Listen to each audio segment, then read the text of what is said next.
പത്രോസ് അവനോട്, ഞങ്ങൾ സകലവും വിട്ട് നിന്നെ അനുഗമിച്ചുവല്ലോ, ഞങ്ങൾക്ക് എന്ത് കിട്ടുമെന്ന് ചോദിച്ചു. യേശു അവരോട് പറഞ്ഞത്, എന്നെ അനുഗമിച്ചിരിക്കുന്ന നിങ്ങൾ പുനർജനത്തിൽ മനുഷ്യപുത്രൻ തൻ്റെ മഹത്വത്തിൻ്റെ സിംഹാസനത്തിൽ ഇരിക്കുമ്പോൾ നിങ്ങളും 12 സിംഹാസനത്തിലിരുന്ന് ഇസ്രായേൽ ഗോത്രം 12 ന്യായം വിധിക്കുമെന്ന് ഞാൻ സത്യമായിട്ട് നിങ്ങളോട് പറയുന്നു. എൻ്റെ നാമം നിമിത്തം വീടുകളെയോ സഹോദരന്മാരെയോ സഹോദരികളെയോ അപ്പനെയോ അമ്മയെയോ മക്കളെയോ നിലങ്ങളെയോ വിട്ടുകളഞ്ഞവന് എല്ലാം 100 മടങ്ങ് ലഭിക്കും. അവൻ നിത്യജീവനെയും അവകാശമാക്കും. എങ്കിലും മുൻപന്മാർ പലർ പിൻപന്മാരും പിൻപന്മാർ മുൻപന്മാരും ആകും. വായിച്ചിരിക്കുന്ന വളരെ അർത്ഥവത്തായ വചനത്തിനായി ഞാൻ കർത്താവിനെ സ്തുതിക്കുന്നു. ദൈവവചനത്തിൻ്റെ സുപ്രധാനങ്ങളായ ചില മർമ്മങ്ങൾ നമ്മുടെ കർത്താവ് വെളിപ്പെടുത്തിയത് പ്രസംഗ രൂപേണയല്ല.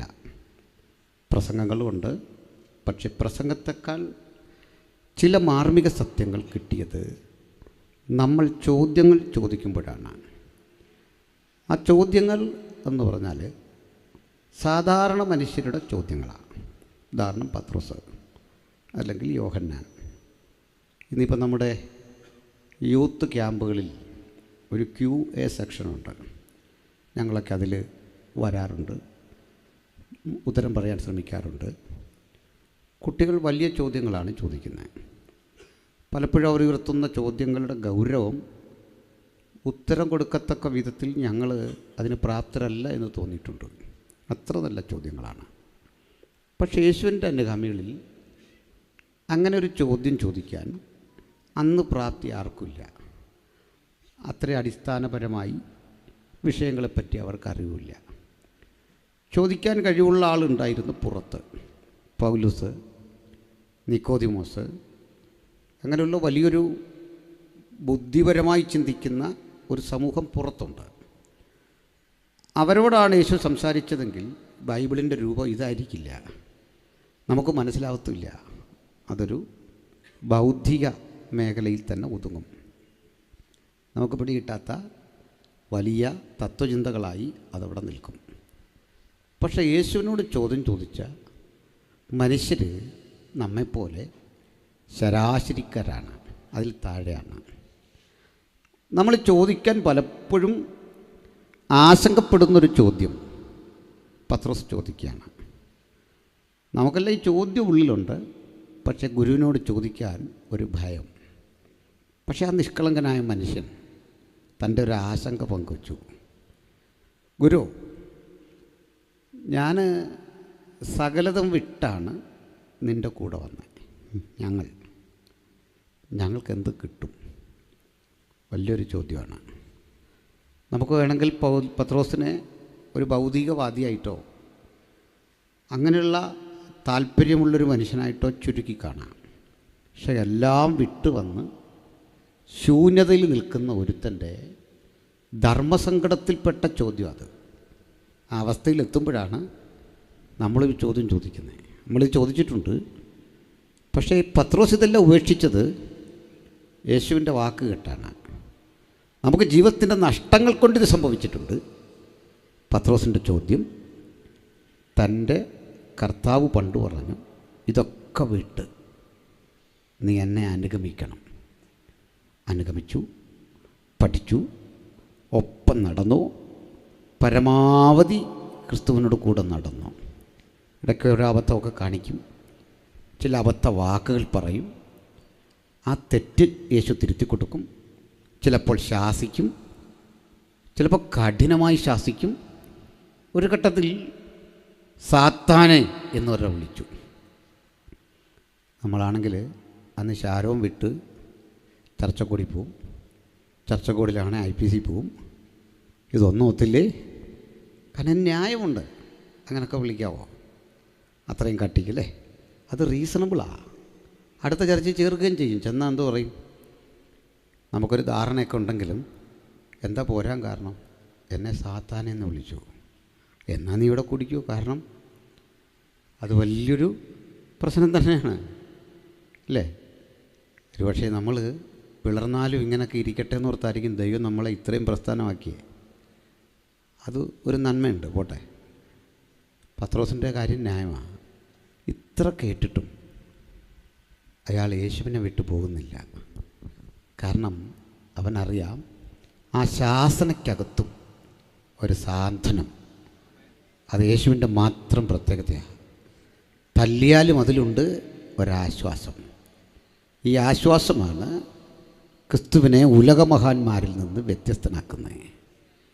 കേവലം ചില ചിന്തകൾ പറഞ്ഞ് മനുഷ്യ മനസ്സിനെ ഉണർത്തുന്ന വികാരപരമായ ചില പ്രസംഗങ്ങൾ പറഞ്ഞ്, അതുമല്ലെങ്കിൽ ദാർശനികമായി ആർക്കും മനസ്സിലാകാത്ത കുറേ ആശയങ്ങൾ പറഞ്ഞ് അണികളെ ഒരു സ്ഥാപനത്തിൽ പഠിപ്പിച്ച അക്കാദമീഷ്യന്മാരെ പ്രൊഡ്യൂസ് ചെയ്യുന്ന ഒരു സംവിധാനമായിരുന്നില്ല യേശുവിൻ്റെ പഠനങ്ങളും പഠിപ്പിക്കലും ക്ലാസ്സും. മറിച്ച് തൻ്റെ കൂടെ ഒരുവൻ വന്നാൽ 24 മണിക്കൂറും അവൻ ശിഷ്യനാണ്. എങ്ങനെ ഉറങ്ങണം അത് ഈ ഗുരുവിൽ നിന്ന് പഠിക്കാം. എങ്ങനെ പ്രാർത്ഥിക്കണം അത് ഈ ഗുരുവിൽ നിന്ന് പഠിക്കാം. എങ്ങനെ പ്രസംഗിക്കണം അത് ഈ ഗുരുവിൽ നിന്ന് പഠിക്കാം. എങ്ങനെ നന്മ ചെയ്യണം അത് ഈ ഗുരുവിൽ നിന്ന് പഠിക്കാം. 24 hours അവർ യേശുവിൻ്റെ കൂടെയാണ്. ഈ കൂടെ എങ്ങനെ കുടുംബസന്ധാരണം അത് ഈ ഗുരു പഠിപ്പിക്കും.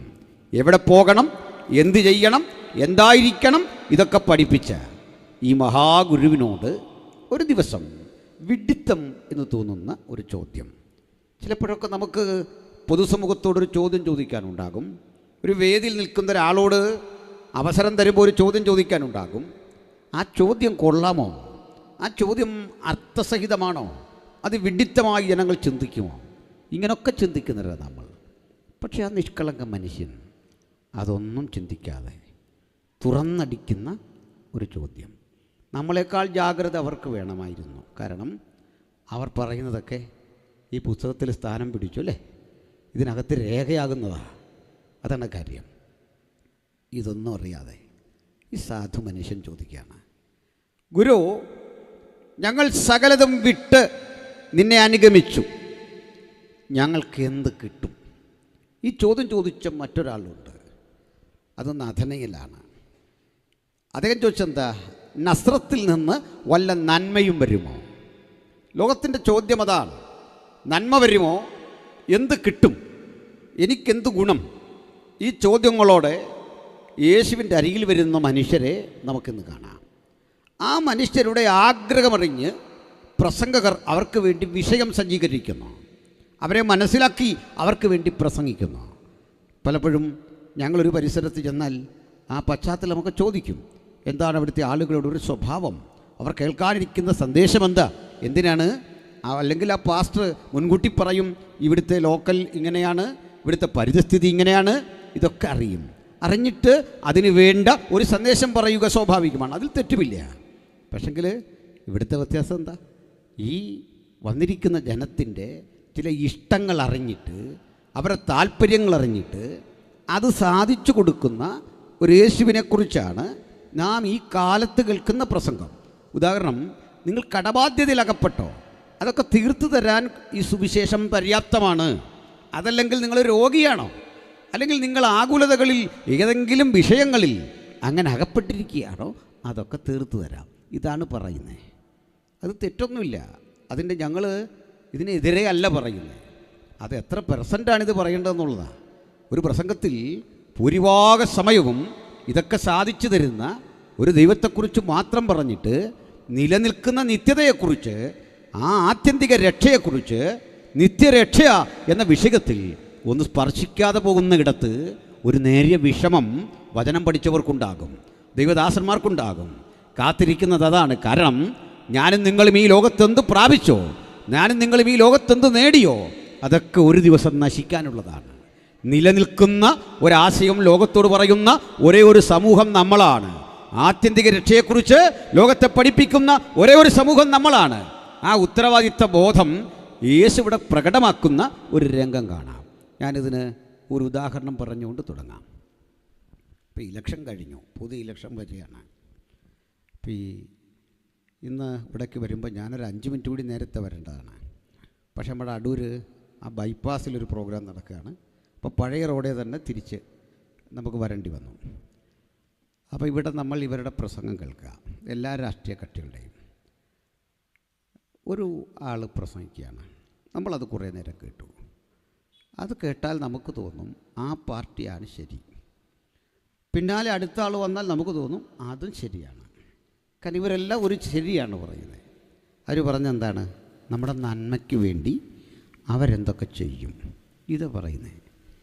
പഞ്ചായത്തിൽ നമ്മൾ വോട്ട് ചെയ്താൽ, അല്ലെങ്കിൽ മുനിസിപ്പാലിറ്റിയിൽ വോട്ട് ചെയ്താൽ അവരെന്തൊക്കെ നമുക്ക് ചെയ്തു തരും. നമുക്ക് റോഡ് വെട്ടിത്തരും, ഉള്ള റോഡ് ടാർ ചെയ്ത് തരും, നമുക്ക് വെളിച്ചം തരും, വെള്ളമില്ലാത്തിടത്ത് ശുദ്ധജലം എത്തിക്കും, ഹോസ്പിറ്റലുകളുണ്ടാക്കും. ഇതൊക്കെ തന്നെയാണ്. അതൊക്കെ അവർ ചെയ്യുന്നുണ്ട്, ഇല്ലെന്ന് പറയാൻ വയ്യ. നമ്മളിതൊക്കെ അനുഭവിച്ചിട്ട് പറയും ഇതൊന്നും കൊള്ളൂല എന്ന് പറയല്ലേ. അവർ വെട്ടിയ റോഡിൽ കൂടെ വന്നേ, ആ വെളിച്ചമാണ് ഈ വഴിയിലെല്ലാം ഉള്ളത്. ആ വെള്ളം നമ്മൾ കുടിക്കുന്നത്. കേന്ദ്ര സർക്കാരാണെങ്കിലും കേരള സർക്കാരാണെങ്കിലും പ്രതിപക്ഷമാണെങ്കിലും ഇവരൊക്കെ ആവശ്യമാണ്. അത് ബൈബിളിലുണ്ട്, അവരൊക്കെ ആവശ്യമാണ്. അവരെ തള്ളാനാവില്ലല്ലേ. ദൈവം ആക്കിയത് അവരെയൊന്നും ബൈബിളിലുണ്ട്. ഗവൺമെൻറ്റുകളെ ദൈവം ആക്കി, അങ്ങനെയാണ് കാണണ്ടേ. അപ്പോൾ ഇതിൻ്റെ എല്ലാം പിന്നിൽ അണികളുണ്ട്, ആളുകളുണ്ട്, അവരെ പിന്തുണയ്ക്കുന്നവരുണ്ട്. നമ്മളും മനസാക്ഷിക്കനുസൃതമായിട്ട് വോട്ട് ചെയ്യാറുണ്ട്. ഒരു കക്ഷി രാഷ്ട്രീയമില്ലാതെ ഒരു മനസാക്ഷി എന്താണ് യുക്തമെന്ന് തോന്നുന്ന വഴിയിൽ ചിന്തിക്കാറുണ്ട്. പക്ഷെ ഒരു കാര്യം, ഒരു നേതാവ് വന്ന് പ്രസംഗിക്കുകയാണ്. വെള്ളം ഇപ്പോൾ ഈ കിട്ടുന്ന വെള്ളമൊക്കെ ഉള്ളൂ, പുതുതായിട്ട് ഒരു പദ്ധതി നമുക്കില്ല.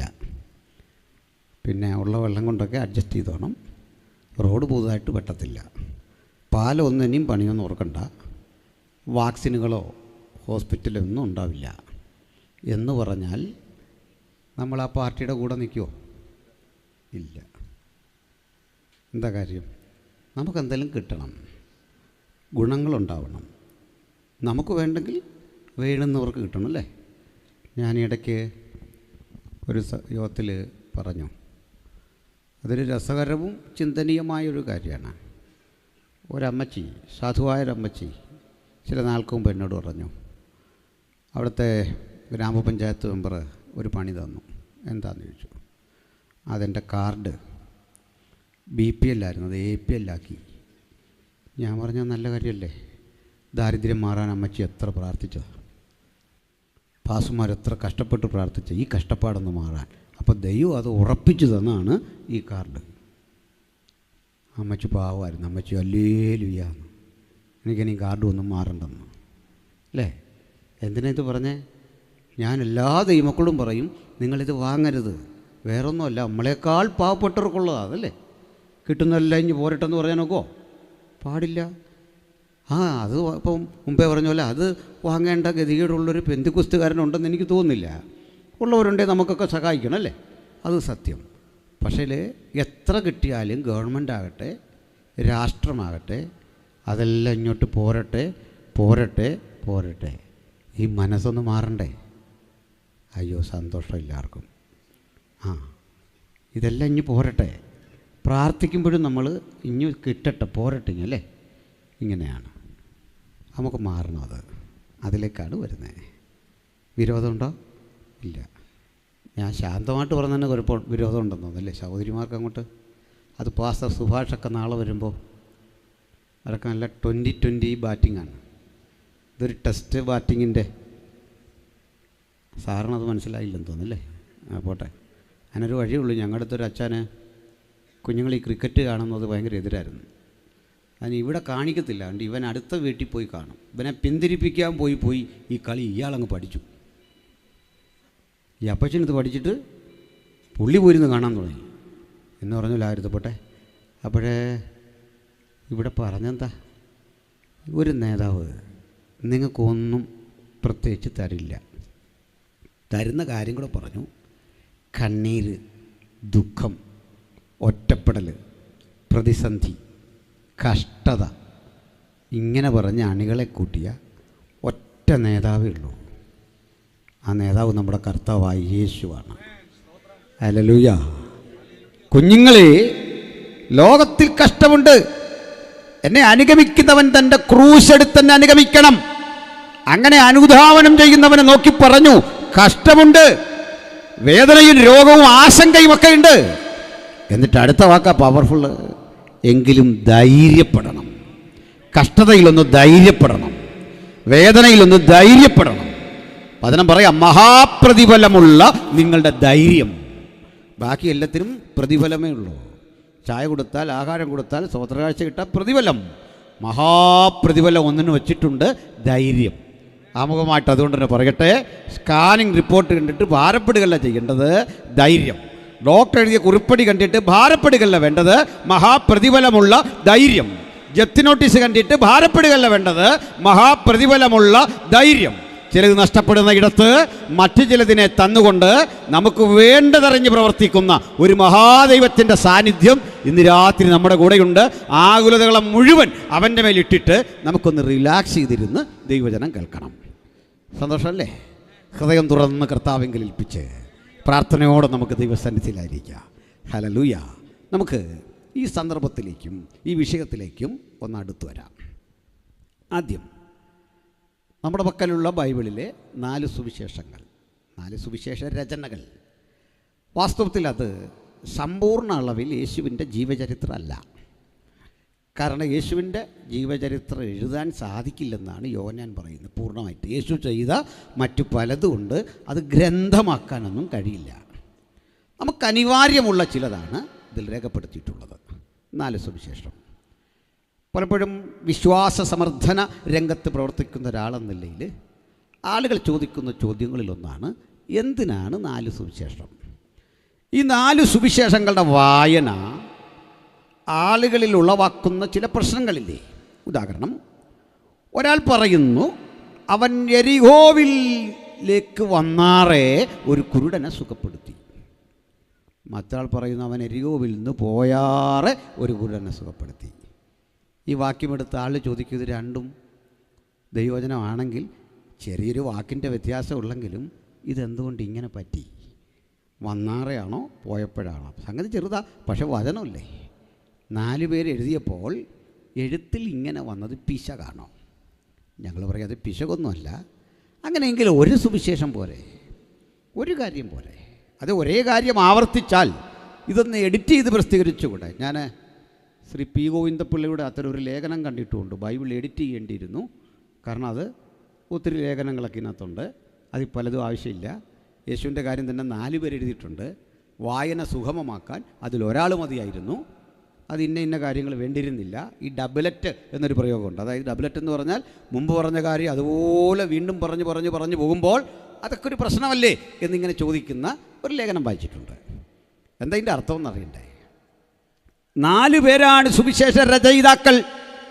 4 പേർക്ക് 4 വിധ ലക്ഷ്യങ്ങളുണ്ട് ഇതെഴുതുമ്പോൾ. ഇതെഴുതുന്ന ആളുകൾ പ്രൊഫഷണലി അതിനുവേണ്ടി തയ്യാറായ അത്തരം പ്രാപ്തരായ ആളുകളല്ല, സാഹിത്യമേന്മയുള്ള ആളുകളല്ല, സാഹിത്യകാരന്മാരല്ല. അവരുടെ പശ്ചാത്തലം പരതുക. 1-ാം സുവിശേഷം എഴുതിയ മത്തായി ഒരു ചുങ്കം പിരിവുകാരനാണ്. അദ്ദേഹത്തിൻ്റെ ലോകം കണക്കുകളുടേതാണ്. അദ്ദേഹത്തിൻ്റെ ലോകം തുക എത്ര കിട്ടാനുണ്ട്, ബാക്കി എത്ര ലഭിക്കാനുണ്ട്, ഇനി ആരൊക്കെ തരാനുണ്ട്, ഇത്തരം അന്വേഷണങ്ങളതാണ്. അക്ഷരങ്ങളുടെയും അക്കങ്ങളുടെയും ലോകത്തുകൂടി ഭരണകൂടത്തിന് സമ്പത്തുണ്ടാക്കി കൊടുത്ത് അതിൻ്റെ ഒരു ഓഹരി ശമ്പളമായി കൈപ്പറ്റിക്കൊണ്ട് ജീവിക്കുന്ന ഈ മനുഷ്യനെ ആളുകൾ വെറുത്തിരുന്നു. വെറുക്കാൻ കാരണം എല്ലാ വസ്തുക്കൾക്കും നികുതി കൊടുത്ത് ആളുകൾ ബുദ്ധിമുട്ടിയിരുന്നൊരു കാലം. 3 തരണ ഭരണക്രമത്തിന് നികുതി കൊടുക്കണമായിരുന്നു. ഒന്നാമതായി രാജ്യം ഭരിക്കുന്ന, നാട് ഭരിക്കുന്ന നാട്ടുരാജാക്കന്മാരുണ്ടല്ലോ, ഹെരോദാവിനെ പോലെ, അവർക്ക് നികുതി കൊടുക്കണം. മറ്റൊന്ന് ഭരണകൂടമാക്കി വെച്ചിരിക്കുന്ന ഗവർണർമാരുണ്ട്, അവർക്ക് നികുതി കൊടുക്കണം. ഇനി മൂന്നാമതൊന്ന് റോമൻ ഭരണകൂടത്തിന് നേരിട്ട് നികുതി അടയ്ക്കണം. ഇതുകൂടാതെ പള്ളിക്കും കൊടുക്കണം. അങ്ങനെ ആളുകളുടെ ജീവിതാവസ്ഥ അങ്ങേയറ്റം ദുരിതമായ കാലത്ത് ആളുകളേറെ വെറുത്ത ഒരു പ്രൊഫഷനാണ് ചുങ്കക്കാരൻ. അതുകൊണ്ട് തന്നെ ചുങ്കക്കാരനെ കുറിച്ച് പറയുന്നിടത്ത് ചേർത്ത് പറയും ചുങ്കക്കാരും പാപികളും എന്നൊരു പ്രയോഗമുണ്ട്. ചുങ്കക്കാരനെ മോശമായി കണ്ട ആ കാലത്ത് ഈ ചുങ്കം പിരിക്കുന്നവനും തൻ്റെ തൊഴിലിനെക്കുറിച്ച് അഭിമാനമില്ല. എന്താണ് കാരണമെന്നറിയണ്ടേ? ആളുകൾ വെറുക്കുന്നു. ചിലതരം തൊഴിലുകൾ എങ്ങനെയാണെന്നേ, ആ തൊഴിൽ ഇടപെടുന്ന ആളുകളെ ആളുകൾ വെറുക്കുന്നു. നമ്മുടെ സേവനത്തിന് വേണ്ടി, നമ്മെ രക്ഷിക്കാൻ വേണ്ടി തുനിയുന്ന ആളുകളെ ചിലപ്പോൾ മനുഷ്യൻ വെറുക്കുന്നു. പ്രാണൻ രക്ഷിക്കാൻ വേണ്ടി ഇടപെടുന്ന പോലീസ് ഓഫീസേഴ്സുണ്ട്, ചിലതരം പ്രവണതകളാൽ ആളുകൾ അവരെ വെറുക്കുന്നു. ഒരു പ്രശ്നം അവർക്ക് വന്നാൽ പൊതുജനങ്ങളൊപ്പം നിൽക്കാതെ വരുന്നു. എന്താണ് കാരണം? ആ പ്രൊഫഷൻ്റെ പ്രശ്നമല്ല, ആ പ്രൊഫഷനോട് സ്വീകരിച്ച ചിലതരുടെ സമീപനങ്ങൾ അവരെ ഒറ്റപ്പെടുത്തി കളയുന്നു. ഇങ്ങനെ വരുന്ന ഘട്ടമില്ലേ? നമ്മുടെ നികുതി പിരിക്കാൻ ആൾ വരികയാണ്, അവരെ സമീപനം നിമിത്തം ചിലപ്പോൾ നമ്മൾ അവരുടെ രീതികളെ വെറുക്കുന്നു, ആളുകൾ വെറുക്കുന്നു. കൂടെ ഒരു കാര്യം, ഇവരുടെ കയ്യിലിരിപ്പും മോശമായിരുന്നു ഈ ചുങ്കം പിരിവുകാരുടെ. കാരണം കണക്കിലേറെ പണം അവർ ശേഖരിക്കുകയും അതിലൊരളവ് മാത്രം ഭരണകൂടത്തിന് അർപ്പിക്കുകയും ബാക്കി കൊണ്ട് ധാരാളം സമ്പത്തുണ്ടാക്കുകയും ചെയ്യുന്ന ഒരു തരം മാനസികാവസ്ഥ അവരെ ഭരിച്ചിരുന്നു. വളഞ്ഞ വഴിക്ക് പണമുണ്ടാക്കാനുള്ള ആ വ്യഗ്രത അവരെ വല്ലാതെ ഭരിച്ചു. ഇങ്ങനെയുള്ള മനുഷ്യൻ്റെ അവസ്ഥ എന്താണെന്നറിയണ്ടേ? ആ മനുഷ്യൻ്റെ വീട്ടിലൊരു വിവാഹം നടക്കാൻ പ്രയാസം. കാരണം വിവരമുള്ള മാതാപിതാക്കൾ പറയും, അവൻ അമ്പരചുംബികളായ മനോഹരമായ കൊട്ടാരമുണ്ട്, വിലപിടിപ്പുള്ള കാറുണ്ട്, ജീവിത സൗകര്യമുണ്ട്. പക്ഷേ എൻ്റെ മകൾ അവിടെ ചെന്ന് വാരിക്കഴിക്കേണ്ട അന്നം, അത് അനേകരുടെ കണ്ണീരാ, അത് വേണ്ട. അടുത്തറിയുന്ന ആളുകളൊക്കെ പറയും, ആ വീട്ടിലേക്ക് ബന്ധം ചേരണ്ട. ഇതൊക്കെ നമ്മുടെ സമൂഹത്തിൽ നിലനിൽക്കുന്ന ഒത്തിരി യാഥാർത്ഥ്യങ്ങളാണ്. നമുക്കറിയാം, നമ്മുടെ രാജ്യത്ത് നിലനിന്നിരുന്ന വിഖ്യാതങ്ങളായ ചില മരണങ്ങളുണ്ട്, കസ്റ്റഡി മരണങ്ങളുണ്ട്. ആ മരണങ്ങൾക്കൊക്കെ നേതൃത്വം കൊടുത്തിട്ട് ലണ്ടനിലെയും പാരീസിലെയും ഹൈക്കോടതികളിൽ നയിക്കപ്പെട്ട പ്രതിനിധികൾ നമ്മുടെ രാജ്യത്ത് വന്നിട്ട് ലോകത്തിലെ തന്നെ പ്രമാദമായ ഒരു ഹേബിയസ് കോർപ്പസ് ഹർജി പഠിച്ചിരുന്നു. ആ ഹർജി പഠിക്കാനുള്ള കാരണം എന്താ? ഒരാൾ നഷ്ടപ്പെട്ടു പോയാൽ, ഒരാളെ കാണാതെ വന്നാൽ ആളിനെ കൊണ്ട് പോലീസ് കോടതിയുടെ മുമ്പിൽ സമർപ്പിക്കണം, കാണിച്ചു തരണം. അതിനുവേണ്ടി നമ്മൾ കൊടുക്കുന്ന ആ ഹർജിയുടെ പേരാണ് ഹേബിയസ് കോർപ്പസ്. ലോകം കണ്ട് തന്നെ അമ്പരന്ന് പോയ പാരീസിലെ, ലണ്ടനിലെ പ്രധാനപ്പെട്ട കോടതികളൊക്കെ വന്ന്, അവിടുത്തെ വക്കീലന്മാരൊക്കെ വന്ന് ഇവിടെ വന്ന് പഠിച്ച ഒരു കേസ് കേരളത്തിലുണ്ട്. അതാരുടേതെന്നറിയണ്ടേ? പണ്ട് മരിച്ചുപോയ രാജൻ എന്ന് പറയുന്ന ഒരു എഞ്ചിനീയറിംഗ് വിദ്യാർത്ഥിയുടേതാണ്. അയാളുടെ ശവം കണ്ടെടുക്കാൻ വേണ്ടി നടത്തിയ ശ്രമങ്ങളുണ്ട്. അദ്ദേഹത്തിൻ്റെ ഒപ്പം ജയിലിൽ കിടന്ന ആദരണീയനായ ഒരു എബ്രഹാം ബെൻഹറുണ്ട്. അദ്ദേഹത്തിൻ്റെ വാക്കുകൾ അടുത്ത കാലത്ത് കേൾക്കാൻ കഴിഞ്ഞിട്ടുണ്ട്. ഇങ്ങനെയുള്ള ദുരൂഹമായ ഈ വിഷയങ്ങളൊക്കെ വരുമ്പോൾ ആളുകൾക്ക് ഇതിൻ്റെ ഉത്തരമൊന്നും അറിയില്ല. പക്ഷേ പിൽക്കാലഘട്ടം തെളിയിച്ചു, അതിലിടപെട്ട ഉദ്യോഗസ്ഥർ, അവരുടെ കുടുംബാംഗങ്ങൾ, അവർക്ക് അനുഭവിച്ച ജീവിത വ്യഥകൾ, കഷ്ടതകൾ, ഒടുക്കം അനുഭവിച്ച തീവ്രമായ വേദനകൾ. ഈ വേദനകളെക്കുറിച്ചൊക്കെ എന്തിനാണ് ഞാൻ പറയുന്നത്? ചില വ്യവഹാരങ്ങളുടെ തിരിച്ചടി മനുഷ്യൻ പ്രതീക്ഷിക്കുന്നതിനപ്പുറത്താണ്. ചില ഇടങ്ങളിൽ സംഭവിച്ചു പോകുന്ന ഗുരുതര ശാപങ്ങൾ അതിലും ഭീകരമാണ്. അതുകൊണ്ട് ഇന്ന് രാത്രി വചനം കേൾക്കുമ്പോൾ ഓർക്കുക, ഈ ചുങ്കക്കാരൻ നമുക്കൊരു പാഠം തരുന്നു, അരുതായ്മകളെക്കുറിച്ചുള്ള ഒരു പാഠം തരുന്നു. ഒരു സേവന മേഖലയിൽ ഇറങ്ങി പുറപ്പെട്ടിട്ട് ഈ ചുങ്കമില്ലെങ്കിൽ, നികുതിയില്ലെങ്കിൽ ഒരു രാജ്യം നിലനിൽക്കില്ല. അതിനാണ് യേശു പറഞ്ഞ നികുതി കൊടുക്കണം എന്ന് പഠിപ്പിച്ചതിനാണ്. രാജ്യം നിലനിൽക്കാൻ, ഭരണകൂടം നിലനിൽക്കാൻ നമ്മൾ നികുതി കൊടുക്കേണ്ടത് ആവശ്യമാണ്. നികുതികൾ പ്രത്യക്ഷ നികുതിയും പരോക്ഷ നികുതിയും ഒക്കെ ഉണ്ട്. അത് കൊടുക്കുന്നത് നീതിപൂർവമായ ഒരു കാര്യം തന്നെയാണ്. പക്ഷേ ഈ നികുതി പിരിക്കുന്നവൻ്റെ അനീതി നിറഞ്ഞ ആ മാനസികാവസ്ഥയിൽ അവർ ചെയ്യുന്നൊരു പ്രവണത ഉണ്ടായിരുന്നു. ഈ നമ്മുടെ രാജ്യത്തിലും വലിയ നികുതി പിരിച്ചിരുന്നു പണ്ട്. 108 തരം കരമാണ് തിരുവിതാംകൂർ രാജാക്കന്മാർ പണ്ട് നമ്മളോട് പിരിച്ചിരുന്നത്. രസകരമായൊരു പ്രയോഗം അതിലുണ്ട്, മീശക്കരം. മീശ വെക്കുന്നതിന് കരം കൊടുക്കണമായിരുന്നു. എനിക്കൊന്ന് പാസ്റ്റർമാരായ നമ്മളൊക്കെ സ്വോത്രകാഴ്ച പറഞ്ഞുകൊണ്ട് അങ്ങനെ ആയിരിക്കും ഇങ്ങനെ ആയത്. അല്ലെ പിന്നെ അച്ഛൻ പറഞ്ഞു തന്നാൽ മതി ഇതെങ്ങനെ ഈ മീശ പോയെന്ന് ഈയിടയ്ക്ക് കുട്ടികൾ ചോദിച്ചാൽ യൂത്തിൻ്റെ ക്യാമ്പിന് ചെന്നപ്പോൾ ഇതെന്തായിരുന്നു. ഞാൻ അതിനന്നേരം പറഞ്ഞൊരു കാര്യമുണ്ട്, നിങ്ങളോടും പറഞ്ഞേക്കാം. ഞാനെന്താ മീശ വെക്കാമെന്ന് ചോദിച്ചാൽ, ഈ അച്ഛൻ മീശ വെച്ചിട്ടില്ല, ഈ അച്ഛൻ പാസ്റ്റർ മീശ വെച്ചിട്ടില്ല. അതൊക്കെ നോക്കിയപ്പോൾ എനിക്കും തോന്നി ഇങ്ങനെ ചെയ്യണമെന്ന്. അതാണ് താടി വെക്കണമെന്നൊക്കെ ഉണ്ടായിരുന്നു, ഇടയ്ക്ക് കുറച്ചാൾ വെക്കുമായിരുന്നു. അതിൽ ഇവിടെ മാത്രമായിട്ടൊരു നര വന്നപ്പോൾ കുട്ടികൾ ചോദിക്കാൻ തുടങ്ങി, ഈ ജീവനോട് എന്തിനാണ് മൂക്കി പഞ്ഞി വെക്കുന്നതെന്ന്. ഇവിടെ മാത്രമുള്ളൂ, അതുകൊണ്ടാണ് ജീവനോടെ നടക്കുക. അപ്പോൾ ഇങ്ങനെയൊക്കെയുള്ള പ്രശ്നമുണ്ട്. അന്ന് മീശക്കരം ഒരു 100 കൊല്ലം മുമ്പ് ഇവിടെ കൊടുക്കണം. മീശ വെക്കാൻ കരം, മനുഷ്യാവസ്ഥ ഓർത്ത് തമാശ തോന്നും. 108 വീത കരം: ഏഴ, കോഴ, അംഗം, ചുങ്കം, നടക്കരം, കുടിക്കരം. ഒത്തിരി കരങ്ങളുണ്ട്. ചില കരത്തിൻ്റെ ഒന്നും പേര് മനുഷ്യനിമിഷം പറയാൻ പറ്റില്ല, സെൻസർ ചെയ്ത് പറയണം. ഞാൻ ഓഗസ്റ്റ് 15 ബന്ധപ്പെട്ടൊരു പ്രസംഗത്തിൽ അതൊക്കെ റെക്കോർഡ് ചെയ്തിട്ടുണ്ട്. പോട്ടെ, എന്തിനാണ് പറഞ്ഞത്? അപ്പോൾ ഇതൊരു വിചിത്രമായ കാര്യമല്ല. ജനിച്ചു വീണാൽ കരം കൊടുക്കണമായിരുന്നു ഇസ്രായേലിൽ. അതിനാണ് യേശു പറഞ്ഞത്, കർത്താവിൻ്റെ അടുത്ത് എന്നിട്ട് ചോദിച്ചു കരം കൊടുക്കണമെന്ന് ചോദിച്ചാൽ കൊടുക്കണം. എന്നിട്ട് പത്രോസിനും തനിക്കും വേണ്ടി ചതുർദ്രഹ്മ, ദറംസം നമ്മൾ പറയില്ല, യുയിലൊക്കെ നാണയം, അത് 4 പേ ചെയ്തേക്കാൻ പറഞ്ഞു. അങ്ങനെ പേ ചെയ്യുന്ന കഥ നമ്മൾ കാണുന്നുണ്ട്, ചരിത്രം ബൈബിളിൽ കാണുന്നുണ്ട്. അപ്പോൾ കരം കൊടുക്കണം. ഈ കരം കൊടുക്കുന്നതിലല്ല വിഷയം. ഈ ചിലർ എത്ര വാങ്ങിയാലും നമ്മുടെ കടം തീരില്ല. ഈ ബജാജിൽ നിന്നൊക്കെ ലോൺ എടുത്ത് നോക്കി, അതിങ്ങനെ അടച്ചടച്ച് അല്ലേ, ഇങ്ങനെ അവരെ പേരൊക്കെ പറഞ്ഞതിന് പ്രശ്നമാകുമോ എനിക്കറിയില്ല. ഇത് പറയാൻ കാരണം ഇപ്പോൾ തന്നെ നമുക്ക് ആവശ്യത്തിന് പ്രശ്നമുണ്ട്, ആ കൂടി ഇരിക്കട്ടെ ഒരെണ്ണം, അതുകൊണ്ട് പറഞ്ഞാണ്. ക്ഷമിക്കണം. അപ്പോൾ ഇത് തീരുകയല്ല, പണം ഇങ്ങനെ കിടക്കും അല്ലേ? എങ്ങനെയാണ് ക്യാപിറ്റൽ തിരികല്ല, പലിശ ഇങ്ങനെ കൊടുത്തുകൊണ്ടിരിക്കണം, സ്വയം ഇങ്ങനെ നമ്മൾ നശിക്കുകയാണ്. അപ്പോൾ ഇതുപോലായിരുന്നു നമ്മുടെ ഈ പ്രളയം വന്നപ്പോൾ ഈ കണക്കെഴുതി എത്ര നോക്കിയിട്ടും തീരുന്നില്ല ഉദ്യോഗസ്ഥന്മാർ. അവസാനം ഈ കിട്ടിയ കോടിക്കണക്കിന് പൈസയുടെ ഇപ്പുറത്തെഴുതി യാത്രാബത്ത ഇത്ര, ദിനബത്ത ഇത്ര, എത്ര എഴുതിയിട്ടും തീരാതെ വന്നപ്പോൾ മേലുദ്യോഗസ്ഥനെ വിളിച്ചു, സാറേ ഇത് ഒപ്പിക്കാൻ പറ്റുന്നില്ല. പുള്ളി പറഞ്ഞാൽ ആ കണക്കെല്ലാം അപ്പുറത്തോട്ട് എഴുതാൻ പറഞ്ഞു തുക. ആ തുക എഴുതിയപ്പോൾ ഇദ്ദേഹം ഇപ്പുറത്ത് എഴുതി പിടിപ്പിച്ചെന്നാണ് പറയുന്നത്. ബത്തയ്ക്കുള്ള കിത്ത, ഈ ബാക്കി തുക നടന്നാണോന്നറിയില്ല, നടക്കാതിരിക്കട്ടെ. ചുരുക്കി പറഞ്ഞാൽ ഇങ്ങനെ ഈ കരം പിരിക്കാൻ വരുന്നവൻ്റെയും വിഷയം ഇതാ. മരെന്ത് ചെയ്യും? അങ്ങ് പിരിക്കുക, മനസാക്ഷി ഉണ്ടാവില്ല. ഇതിനകത്തൊരു ക്രൂരത പറയാം. ഒരു മനുഷ്യൻ മരിച്ചാൽ ജൂതന്മാർ അന്നേരം അടക്കുന്ന ഒരു രീതിയുള്ളത്. ഈ ബോഡിയുടെ സ്റ്റിഫ്നെസ് ഉണ്ടല്ലോ, അത് മാറും മുമ്പ് അടക്കണമെന്നാണ് അവരുടെ രീതി. തെളിവ് തരാം. നമ്മുടെ അനന്യാസ് മരിച്ചു, സഫീര വരാൻ വേണ്ടി കാത്തുന്നില്ല. നമ്മളാണ് ആൾ മരിച്ചു കഴിഞ്ഞാൽ ഉടനെ കോയമ്പത്തൂരിൽ നിന്ന് ചാച്ചൻ പുറപ്പെട്ടിട്ടേ ഉള്ളൂ അല്ലേ? അതിന് നമുക്കാ കുറ്റം. അത് വെച്ച് നീട്ടണം നമ്മൾ പാട്ട്. നാട്ടുകാർക്കെല്ലാം അറിയത്തില്ല, നമ്മൾ ഈ നീട്ടുന്ന പ്രസംഗിക്കാനുള്ള ആഗ്രഹം കൊണ്ടാണെന്നല്ല, കോയമ്പത്തൂരെ ചാച്ചനാണ് അതിൻ്റെ കാരണം. ജനങ്ങളുടെ അടുത്ത് പറഞ്ഞ സമയം പാലിക്കാത്തതിൻ്റെ പ്രധാന കാരണം എന്താ? അതിനിടയ്ക്കൊരാശംസ, ഒരുത്തൻ്റെ അനുശോചനം. നിങ്ങൾ കണ്ട ഈ രാഷ്ട്രീയക്കാർ ഏറ്റവും ലാസ്റ്റാണ് വരുന്നത്. തൊട്ടടുത്ത മെമ്പറും താമസിച്ചേ വരുള്ളൂ, ആ പീക്ക് അവറിൽ ബുദ്ധിമുട്ടിക്കാൻ. ഇങ്ങനെയൊക്കെയുള്ള ആളുകൾ പറയണം, സാറ് വരുവാണെങ്കിൽ നേരത്തെ വാ. നമ്മുടെ ആ ശുശ്രൂഷയുടെ ക്ലൈമാക്സിൽ ഇങ്ങോട്ട് വന്നിട്ട് അവർ 10 ബൈബിൾ വാക്യം പഠിച്ചിട്ടുണ്ട്, അതങ്ങ് തട്ടും. കേൾക്കുന്നത് നിങ്ങൾ പറയും, കണ്ടോ സെൻട്രൽ പാസ്റ്റേക്കാൾ കാര്യമായിട്ട് ഇന്ന ആൾ വന്ന് സംസാരിച്ചു. അവർക്ക് ആ സൈക്കോളജിയൊക്കെ അറിയാം, എവിടെ വന്ന് എന്ത് പറയണമെന്ന്.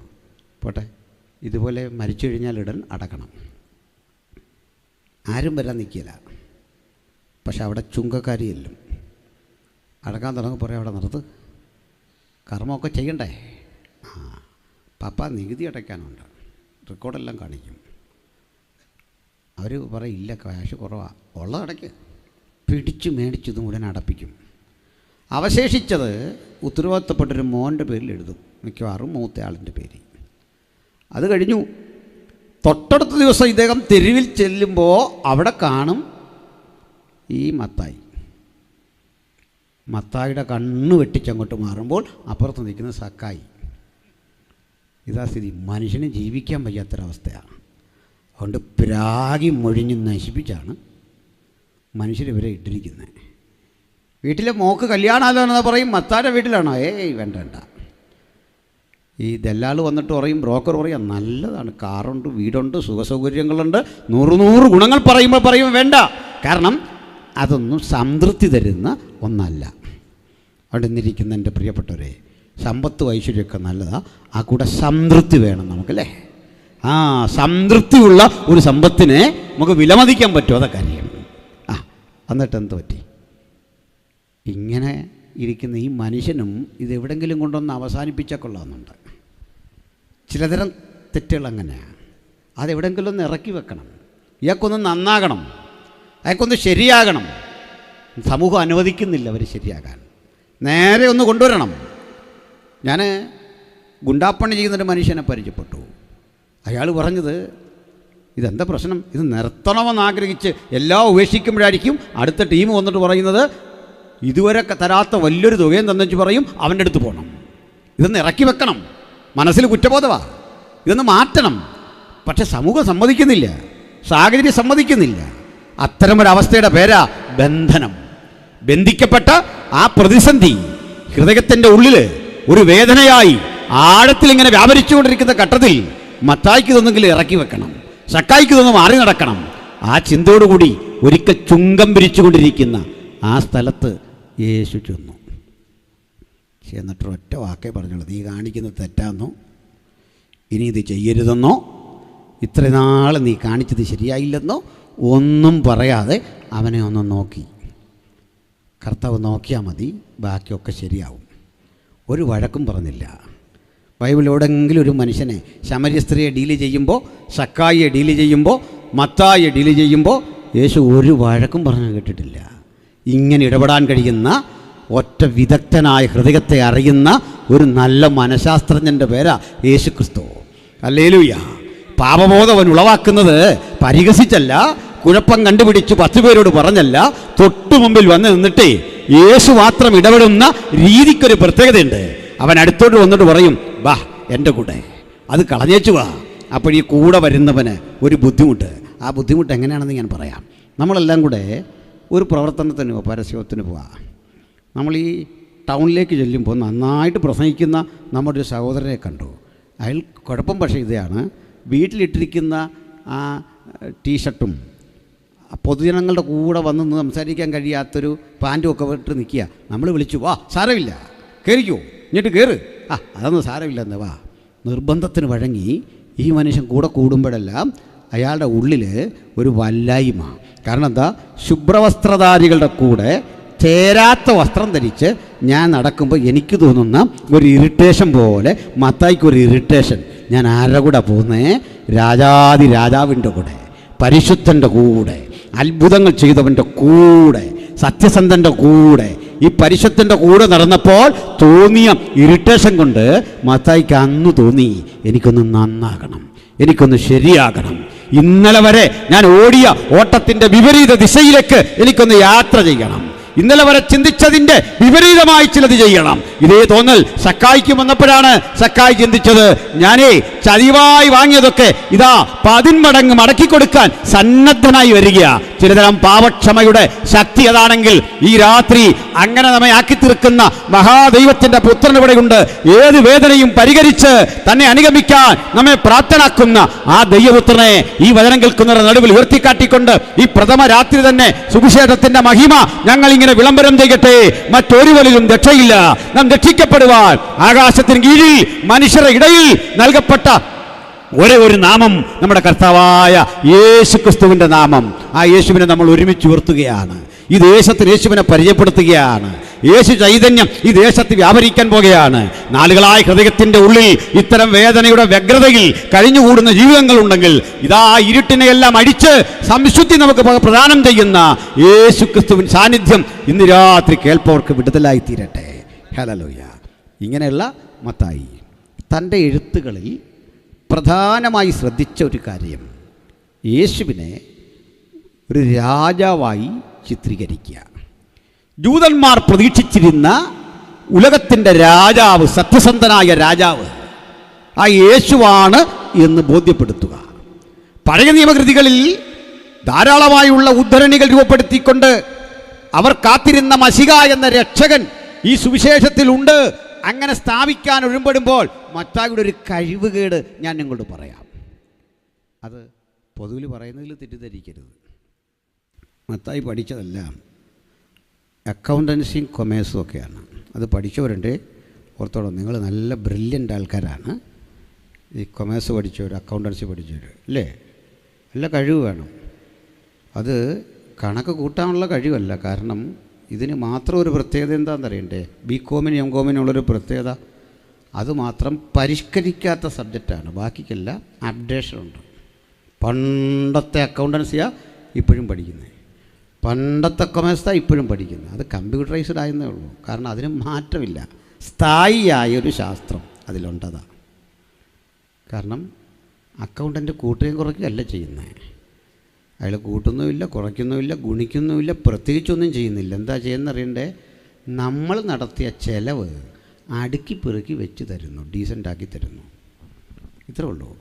ലളിതമായി പറഞ്ഞാൽ നമ്മൾ ചായ കുടിച്ചത്, ഈ പന്തലിട്ടത്, ഈ പാട്ടുകാരെ വിളിച്ചത്, ഇതെങ്ങനൊക്കെ ചിലവ് ഏത് വഴിക്ക് പോയി എന്നുള്ളത് അവർ ഓർഡറിലാക്കി തരുന്ന പണിയാണ് അക്കൗണ്ടൻസി. ശരിയാണോ? നല്ല ബ്രില്യൻ്റായ ആളുകൾക്ക് അത് ചെയ്യാൻ പറ്റുമോ? അപാര കഴിവ് വേണം. പക്ഷെ ഒരു പരിമിതി അവർക്കുണ്ട്, ഒരു കുറവ്. പഠിച്ചൊരു പെണ്ണുങ്ങളിൽ സാഹിത്യവും ഭാഷയും ഇവർക്കങ്ങനെ വഴങ്ങില്ല. അവരുടെ ലോകം അങ്ങനെ അല്ലേ? സാഹിത്യം വഴങ്ങില്ല. അതുകൊണ്ട് അക്കൗണ്ടൻസി പഠിച്ച ആളുകളുടെ ഇംഗ്ലീഷൊക്കെ ഒന്ന് കേൾക്കണ്ട. Credit what comes in, debit what goes out, അല്ലേ? 3 column cash book, Menon and company, purchasing എന്നൊക്കെ പറയുമ്പോഴേ നമുക്ക് ദേഹം പെരുക്കും. ഏതാണ്ടൊരു ഭാഷ, സാഹിത്യം വഴങ്ങല്ല. ചിലരുണ്ട് കേട്ടോ, സുമാർ അഴീക്കോടൊക്കെ കൊമേഴ്സ് പഠിച്ചിട്ട് മലയാളം പഠിച്ച ആളാണ്, ചുമ്മാ ഒന്നുമല്ല. അങ്ങനെയുള്ള ആൾക്കാരുണ്ട്, അപൂർവം ചിലർ. മത്തായി പഠിച്ചല്ല ഇതാ. മാന്യമായി മത്തായിക്ക് കൊടുക്കാവുന്നൊരു ജോലി ട്രഷററുടെ പണിയായിരുന്നു. കൊടുത്തോ? ഇല്ല. നമ്മളീ പലരും നേതാവാകത്തിൻ്റെ കാര്യം മനസ്സിലായോ? ദൈവമുണ്ടായിരിക്കുന്നു, കഴിവില്ലാഞ്ഞിട്ടല്ലെന്നും. ഇതിനകത്തെ സകല പോസ്റ്റിങ്ങും കഴിവിനെ ആധാരമാക്കിയല്ല, കൃപയാണ് മാനദണ്ഡം. കൃപയായതുകൊണ്ടാണ് ഞാനിവിടെ നിൽക്കുന്നത്, കൃപയായതുകൊണ്ടാണ് ഈ കുഞ്ഞുങ്ങൾ പാടുന്നത്, കൃപയായതുകൊണ്ടാണ് കർത്തദാസനോട് ഇരിക്കുന്നത്, കൃപയായതുകൊണ്ടാണ് നിങ്ങളിവിടെ ഇരിക്കുന്ന. യോഗ്യതയല്ല. കഴിവ് വെച്ചവൻ ഒന്നും തരില്ല, കൂട്ടത്തിലേറ്റവും കൊള്ളരുതാത്തവനും തോന്നിയവനെ പിടിച്ച് ട്രഷറുമാക്കി. നമ്മളാണെ ആക്കുമോ? യൂദായുടെ പേരൊക്കെ നിർദ്ദേശിക്കുമ്പോഴേക്ക് ബാക്കി അപ്പോസ്തലന്മാരിന്ന് വിഷമിക്കുന്നുണ്ട്, പറയണമെന്നുണ്ട്, അച്ഛാ വേണ്ട വേണ്ട വേണ്ടെന്ന് പറയണമെന്നുണ്ട്. പക്ഷെ കർത്താവിനോട് പറച്ചിൽ മിണ്ടരുത്, അവിടെ ഇരിക്കാൻ പറയും. പക്വതയില്ലാത്തൊരാളെ പിടിച്ച് ലീഡറാക്കുമോ? ആക്കൂല. പക്ഷേ ഈ പിരിവിരാന്നോടി ഏതാണ്ടെല്ലാം കാട്ടിക്കൂടുന്ന പത്രോസിനെ നോക്കി പറഞ്ഞു, നീ ആ ലീഡർ. കണ്ടോ, ഈ കമ്മിറ്റി എത്ര നാൾ നിൽക്കും നിങ്ങളോർത്തേ? അപ്പോഴൊക്കെ മനസ്സിലാക്കിക്കോണം, ഈ പ്രസ്ഥാനം ഓടാൻ കാരണം നമ്മുടെ പ്രാപ്തിയല്ല, അവിടുത്തെ കൃപ. ഹല്ലേലൂയ. ആ കഴിവ് നോക്കി അവൻ ഒന്നും തരില്ലാന്ന്, ഒന്നും കഴിവ് നോക്കി തരില്ല. മത്തായിയോട് പറഞ്ഞ് എഴുതിക്കൊള്ളാൻ സുവിശേഷം സാഹിത്യം അറിയാത്തവനോട്. പക്ഷെ മത്തായിയുടെ എഴുത്ത് കണ്ടോ, അതിനകത്ത് പ്രയോഗിച്ചു ഒരു അക്കൗണ്ടൻസി. തുടങ്ങുന്ന അക്കൗണ്ടൻസിയിലാണ്. അത് ക്യാഷിൻ്റെ കണക്കല്ല, അബ്രഹാമിന് മക്കൾ ജനിച്ച കണക്ക്. ചിട്ടയ്ക്ക് അടുക്കി വെച്ചേക്കുന്നുണ്ടോ 1-ാം അധ്യായത്തിൽ? എന്തൊരെഴുത്ത്! അത് തന്നെ അക്കൗണ്ടൻസിയുടെ ഏറ്റവും വലിയ തെളിവ്. അബ്രഹാം ഇസ്ഹാക്കിനെ ജനിപ്പിച്ചു, ഇസ്ഹാക്ക് യാക്കോബിനെ ജനിപ്പിച്ചു, യാക്കോബ് യഹൂദയെയും അവൻ്റെ സഹോദരന്മാരെയും ജനിപ്പിച്ചു. എന്നിട്ട് 14 വീതം തലമുറകളെ വേർതിരിച്ചിട്ട് രസകരമായൊരു അടുക്കിപ്പിറുക്ക്. എന്തൊരു വൃത്തിയാണല്ലേ! തലമുറകളെ നല്ല ഓർഡറിൽ കൊണ്ടുവന്ന് അങ്ങോട്ടാക്കി. എന്നിട്ട് ആ തലമുറയിൽ നിന്ന് ക്രിസ്തു ജനിച്ചു എന്ന് സ്ഥാപിച്ചെടുത്തിട്ട് അപ്പോസ്തലൻ ഇതിൽ പറയുന്ന ഉപമകൾ പഠിക്കണം. ആ ഉപമകളിലെല്ലാം കാണുന്നത് രാജാവും പരിവാരങ്ങളും, മഹാരാജാവിൻ്റെ വിവാഹം, രാജാവ് തൻ്റെ ആ വിശിഷ്ട സേവനത്തിന് ആളുകളെ വിളിക്കുന്നത്, രാജശുശ്രൂഷകന്മാരുടെ കാര്യം. ഇനി മാർക്കോസിലേക്ക് എന്നാൽ വേല ചെയ്യുന്നവനും വേലയ്ക്ക് വേണ്ടി വിളിക്കുന്ന യജമാനനും ഉപമയല്ല അതാ. ലൂക്കോസിലേക്ക് എന്നാൽ മനുഷ്യരെക്കുറിച്ചുള്ള ഉപമ. 1-ാം സുവിശേഷത്തിൽ യേശു രാജാതി രാജാവെങ്കിൽ മാർക്കോസിൻ്റെ സുവിശേഷത്തിൽ യേശു വിശ്വസ്തനായ ഒരു സേവകൻ, നമുക്ക് വേണ്ടി സേവനമനുഷ്ഠിക്കാൻ വന്ന, ദാസ്യവൃത്തി ചെയ്യാൻ വന്ന ആ വലിയ വ്യക്തിത്വമായി മാർക്കോസ് യേശുവിനെ കാണുമ്പോൾ, ലൂക്കോസിൻ്റെ സുവിശേഷത്തിൽ യേശു സർവ്വതും തികഞ്ഞ ദൈവഭാവമുള്ള ആ മനുഷ്യനായി വ്യാപരിപ്പിച്ച് ബോധ്യപ്പെടുത്തുമ്പോൾ, യോഹന്നാൻ്റെ സുവിശേഷത്തിൽ അവൻ സാക്ഷാൽ ദൈവമാണ്. ഇതിനാണ് 4 സുവിശേഷങ്ങൾ. 1-ാം സുവിശേഷത്തിൽ രാജാതി രാജാവ്, 2-ാം സുവിശേഷത്തിൽ നമ്മുടെ പാദം കൂടി കഴുകാൻ സന്മനസ്സോടെ വന്ന് നമുക്ക് വേണ്ടി സേവനം ചെയ്യാൻ, സ്വർഗീയ മഹിമകളെ വിട്ട് താണലോകത്തിലേക്ക് ഇറങ്ങി വന്ന സേവനം ചെയ്യുന്ന നമ്മുടെ കർത്താവ്. 3-ാം സുവിശേഷത്തിൽ ഉത്തമനായൊരു മനുഷ്യൻ, സകലത്തിൻ്റെയും തികവാർന്നൊരു മനുഷ്യൻ, ഇന്നുവരെ ലോകം കണ്ടതിലെ അത്യുത്തമനായൊരു മനുഷ്യൻ. കർത്തൃദാസൻ ഞാൻ വരുമ്പോൾ മഹായോഗം എന്ന് വിശേഷിപ്പിച്ച് അനന്തരം പറഞ്ഞ ആ വാക്കുകൾ ഇവിടെ ചേർക്കാം. രാജാതി രാജാവ് മാത്രമല്ല, സർവവും തികവായ നമ്മുടെ കർത്താവ് 3-ാം സുവിശേഷത്തിൽ. 4-ാം സുവിശേഷത്തിൽ പണ്ടേയുള്ളവൻ, ഉൽപ്പത്തിക്ക് മുൻപേയുള്ളവൻ, ആദിയിൽ വചനമുണ്ടായിരുന്നു, വചനം ദൈവമായിരുന്നു, വചനം ദൈവത്തോട് കൂടെയായിരുന്നു, വചനം ജഡമായി തീർന്നു. ചുരുക്കി പറഞ്ഞാൽ ഈ 4 സുവിശേഷങ്ങളിൽ പ്രഥമ സുവിശേഷത്തിലേക്ക് വരുമ്പോൾ യേശുവും അപ്പോസ്തലന്മാരും തമ്മിലുള്ള വളരെ ചിന്തനീയമായ ഒരു സംഭാഷണത്തിലേക്കാണ് നമ്മുടെ വായന വന്നത്. അത് വളരെ ലളിതമായ ചോദ്യം. ആ ചോദ്യം എന്താ? കർത്താവേ, ഞങ്ങൾ നിൻ്റെ കൂടെ വന്നു, നിന്നെ അനുഗമിച്ചു. വെറുതെ അല്ല അനുഗമിച്ചത്, ഞങ്ങൾക്കുള്ളതൊക്കെ വിട്ടു, ത്യജിച്ചിട്ട് വന്നതാ. അതൊരു വസ്തുതയാണ്. ത്യജിച്ചിട്ട് ഞങ്ങൾ വന്നു. അങ്ങനെ വന്നാൽ ഞങ്ങൾക്ക് എന്ത് കിട്ടും? നഥനയേലും ചോദിച്ച ഇതേ ചോദ്യം, വല്ല നന്മയും വരുമോ? മനുഷ്യൻ്റെ സ്വാഭാവികമായ ഒരന്വേഷണമായത്. പക്ഷെ അന്ന് പിന്നെ എന്തിനാണ് ത്യജിച്ചത്? അന്നേ ചോദിക്കേണ്ടതാ. എൻ്റെ അർത്ഥം ഇത്രേ ഉള്ളൂ. യേശു വിളിച്ചപ്പോൾ ആ വിളിക്കുള്ളിൽ എവിടെയോ കരുതി വച്ചൊരു വാത്സല്യത്തിൻ്റെ ശക്തി യേശുവിനെ അനുഗമിക്കാൻ എന്നെ പ്രേരിപ്പിച്ചു. ഒരന്തനെപ്പോലെ ആ വരവാ ഇവിടെ വരെ വന്നത്. ഒന്നുറപ്പാ, വിളിച്ചത് അവനെങ്കിൽ, ശബ്ദം അവൻ്റേതെങ്കിൽ, അടിപതറാതെ ചുവട് പിഴയ്ക്കാതെ അന്ത്യത്തോളം എന്നെ കൊണ്ടെത്തിക്കും. ഇഹലോകത്തിലൊന്നും വെട്ടിപ്പിടിച്ചില്ലെങ്കിലും സുഖദായകമായ സംതൃപ്തിജനകമായ ആ തീരുമാനത്തിൻ്റെ പേരാ ക്രിസ്ത്യ ജീവിതം. നമ്മൾ പാട്ടുപാടിയല്ലോ, മഹത്തരമായ ഭാഗ്യകരമായ ആ ക്രിസ്ത്യ ജീവിതം ആ വിളിയുടെ ശക്തിയാണ്. അവൻ്റെ പിന്നാലെ ഇറങ്ങിത്തിരിക്കുമ്പോൾ ഒരു ഡിമാൻഡും ഞാൻ വച്ചില്ല. അവൻ്റെ കൂടെ അവനെ എന്താ വ്യത്യാസം വരത്തില്ല സൗണ്ടിന്? മുമ്പേ കണ്ട ആൾ തന്നെയാണോ അത്? അപ്പോൾ മഹത്തരമായ ആ ചിന്ത, ആശയം, യേശുവിൻ്റെ കൂടെ ശിഷ്യന്മാർ നടന്ന് ഇങ്ങനെ പഠിക്കുക. പക്ഷെ ഇവരാകെപ്പാടെ പഠിച്ചതെല്ലാം എന്താണെന്നറിയണ്ടേ? ആ തലമുറയിൽ തന്നെ റോമിനെ ഓടിച്ചു വിട്ട് പരീശന്മാരെ അടിച്ചൊതുക്കി യേശു രാജാവാകും എന്നൊരു പ്രതീക്ഷ യൂദയടക്കമുള്ളവർക്കുണ്ട്. യൂദയ്ക്കാണ് പ്രധാനം. കാരണം യേശു ഇങ്ങനെ പഠിപ്പിച്ചുകൊണ്ടിരിക്കുകയാണ്, പല കാര്യങ്ങൾ പറയുക.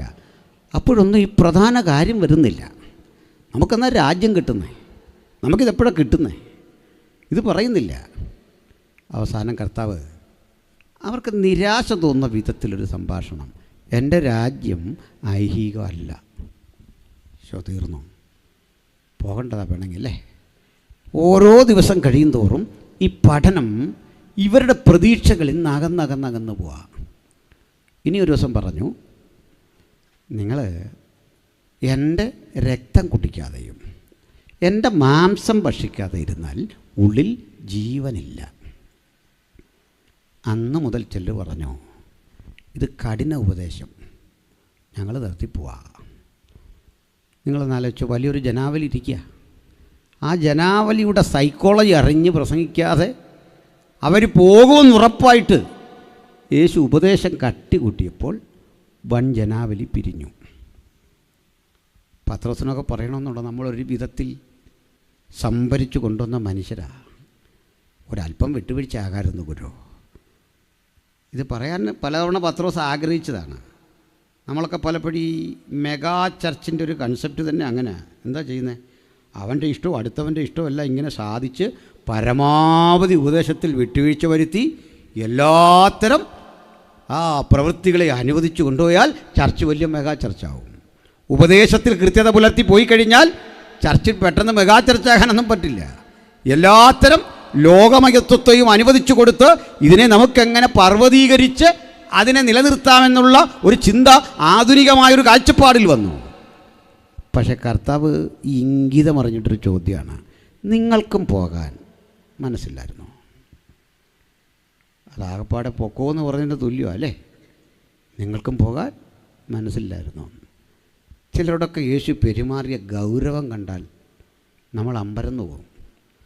നമ്മളാണെ അവിടെ പിന്നെ നിൽക്കുകയില്ല. ഉദാഹരണം പറയാം, കുറേ മനുഷ്യരൊപ്പം നിൽക്കുക, കർത്താവ് അവരെ ആക്ഷേപിക്കുന്ന പോലെ പറയുകയാണേ, നിങ്ങളേ വചനം കേൾക്കാനൊന്നും വന്നല്ല, അപ്പം കഴിച്ചുകൊണ്ടായി വന്നേന്ന്. നമ്മളാണെ പിന്നെ ആ കൂട്ടായ്മയ്ക്ക് പോവോ? മാസ്യോത്തിലില്ലിപ്പം നമ്മോട് പറയുക ഭക്ഷണം കഴിക്കാൻ വന്നാന്ന് പറഞ്ഞാൽ നമ്മളെന്ത് ചെയ്യും? നിൽക്കുമോ? നിൽക്കില്ല. ഞാൻ നിൽക്കില്ല. എനിക്ക് ന്യായമുണ്ട് 10 പേരോട് പറയാൻ. ഇനി എന്താണെങ്കിലും കർത്താവ് അങ്ങനെ പറയാമോ? അപ്പോൾ അത് സത്യത്തിൽ മനുഷ്യൻ ഇത്രയും ബുദ്ധിമുട്ടി വന്ന അപ്പം കഴിക്കാനാണോ? അല്ലെന്ന് വാദിച്ചാൽ കർത്താവ് കള്ളം പറഞ്ഞെന്ന് വരും. കർത്താവ് കള്ളം പറയുന്നില്ലെന്ന് ഉറപ്പിൽ തിരിച്ച് ചിന്തിച്ചാൽ ഉത്തരം കിട്ടത്തില്ല. ഇത്രയും മനുഷ്യൻ നേരത്തെ പോലെ കാത്തിരിക്കുക. അതിലൊരു സത്യമുണ്ട്. എന്താ സത്യം എന്നറിയണ്ടേ? കർത്താവ് അപ്പം കൊടുത്ത് കഴിക്കാൻ തന്നെ അവർ വന്ന്. കാരണം പറയാം. ഈ അപ്പം കഴിച്ചവൻ ചെന്നിട്ട് സാക്ഷ്യം പറഞ്ഞ അപ്പം ഉണ്ടെന്നല്ല യോഗത്തിന്. ഞാൻ ഇന്നലെ യോഗത്തിന് പോയപ്പോൾ അവിടുന്ന് അല്പം അപ്പം കഴിച്ചു.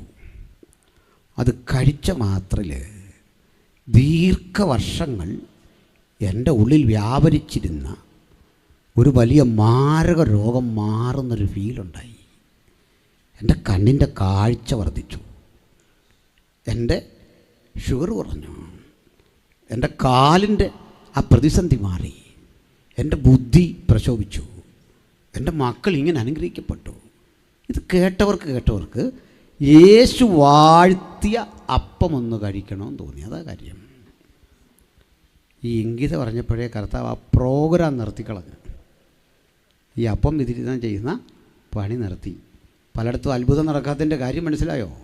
എൻ്റെ കാരണം ഇത് തേടി വന്നാൽ കർത്താവ് ഇതിനങ്ങ് തിരശ്ശീല ഇടും. ഭൗതികം മാത്രം ആഗ്രഹിച്ച് യേശുവിനെ അനുഗമിക്കാൻ വന്നാൽ ആ വഴി കർത്താവ് അങ്ങ് അടയ്ക്കും. കാരണം എന്താ? അല്പം കഴിഞ്ഞ് ജീവൻ്റെ അപ്പമായവൻ നുറുക്കപ്പെടും. ആ ജീവൻ്റെ അപ്പത്തിൻ്റെ ഒപ്പം നിൽക്കാൻ കഴിയാത്തവൻ്റെ അല്ല ക്രിസ്തീയ ജീവിതം. ഭൗതികപ്പം ഭക്ഷിച്ചവൻ്റെതാക്കി ക്രിസ്തീയ ജീവിതത്തെ മാറ്റുന്ന ആ പ്രവണത മാറ്റണം. മറിച്ച് ജീവൻ്റെ അപ്പം അറുക്കപ്പെടാൻ പോകുകയാണ്. അവനൊപ്പം നിൽക്കുന്ന അനുഭവമാണ് ആ ക്രിസ്തീയ ജീവിതത്തിൻ്റെ സാക്ഷ്യപത്രം. ഹല്ലേലൂയ. എന്താ ഇവിടെ സംഭവിക്കുന്നത്? ആ വേദനാജനകമായ അവസ്ഥയിൽ ഒരുത്തൻ വന്നിട്ട് പറയുകയാണ്, അങ്ങനെ ഞങ്ങൾ പോകാൻ തീരുമാനിച്ചിട്ടില്ല. കാരണം പറഞ്ഞു, നിത്യജീവൻ്റെ മൊഴികൾ നിൻ്റെ പക്കലുണ്ട്. ഇനി പത്രോസ് ആരുമാകട്ടെ, പലരും പോയിട്ടും ഒപ്പം നിൽക്കാൻ അവൻ കാട്ടിയിട്ട് പറയുന്ന ആ മധുര മൊഴികൾ കേട്ടില്ലേ? എന്തിനാ അധികം എഴുതുന്നത്? എന്തിനാ അധികം പറയുന്നത്? പത്രോസ് കാര്യം എൻ്റെയും നിങ്ങളുടെയും നിലവാരം വെച്ച് നോക്കിയാൽ ഒത്തിരി കുറവുള്ളവനാ. പക്ഷെ നിർണായകമായ ചില ഘട്ടങ്ങളിൽ ചില വാക്കുകൾ അദ്ദേഹം പറഞ്ഞിട്ടുണ്ട്.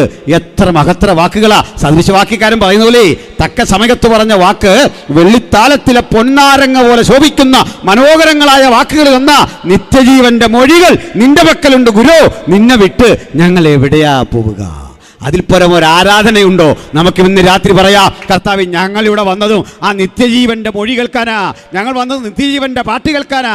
ഞങ്ങൾ വന്നൊരു മനുഷ്യനെ കാണാനല്ല, അവിടെ നിന്ന് കേൾക്കാനല്ല, മറ്റ് ഒന്നും അറിയാൻ വേണ്ടിയല്ല. നിത്യജീവന്റെ മൊഴികൾ, അതാണ് യേശു വാഗ്ദാനം ചെയ്യുന്നത്. ആ വചനം അങ്ങോട്ട് കേട്ട മാത്രയിൽ അവരിൽ അങ്കുരിച്ച സന്തോഷം. പക്ഷെ ആ ഇടയ്ക്കും ഇങ്ങോട്ട് വരുമ്പോൾ ഈ ശിഷ്യൻ തന്നെ ചോദിക്കുക, നിനക്കൊപ്പം വന്ന എന്താണ് എനിക്ക് കിട്ടുക? ഒന്ന് പറഞ്ഞു തരണം. കർത്താവ് അതിന് ആശ്വാസം വരുന്നൊരു വാക്ക് പറഞ്ഞു, എൻ്റെ നാമനിമിത്തം നിങ്ങൾ എന്തൊക്കെ ത്യജിച്ചു അതിൻ്റെ 100 ഇരട്ടി. സത്യത്തിൽ വിളിക്കുന്ന പ്രിയപ്പെട്ടവരെ, നമുക്ക് 100 ഇരട്ടിയെ കിട്ടിയുള്ളൂ എന്നാലോചിച്ചേ. പലപ്പോഴും നമ്മൾ നന്ദി കെട്ടവരാകാറുണ്ട്. കർത്താവ് വിളിച്ച നാൾ മുതൽ ഇവിടെ വരെയുള്ള ജീവിതാവസ്ഥകളിൽ അവൻ തന്ന ആത്മീയ ഭൗതിക നന്മകൾ 10 മടങ്ങ് നമ്മുടെ ജീവിതത്തിൽ സാക്ഷ്യമായി നിൽക്കുക. ഒന്നും അവൻ കുറച്ചില്ല, എവിടെയും അവൻ ത്യജിച്ചില്ല. നാം അവിശ്വസ്തരായിരുന്നിട്ടും അവിടുന്ന് വിശ്വസ്തരായി നമ്മുടെ കൂടെ. എന്നിട്ട് മറ്റൊന്നുകൂടി പറഞ്ഞു, നിങ്ങൾ എൻ്റെ ശിഷ്യന്മാർ 12 ആളുകളും മഹിമാസനത്തിലിരുന്നു കൊണ്ട്, ന്യായാസനത്തിലിരുന്നു കൊണ്ട് ഇസ്രായേൽ മക്കൾ 12 ഗോത്രങ്ങളെ ഈ ന്യായം വിധിക്കും. സത്യത്തിൽ ഒരു ജഡ്ജാകാൻ എത്ര അറിവ് വേണം? അദ്ദേഹം പണ്ട് വക്കീല, ജഡ്ജിമാരെല്ലാം തന്നെ. ഇപ്പം നേരിട്ട് ജുഡീഷ്യൽ അക്കാഡമി പോയി പഠിച്ച് മജിസ്ട്രേറ്റൊക്കെ ആകാം, ജഡ്ജിയൊക്കെ ആകാം.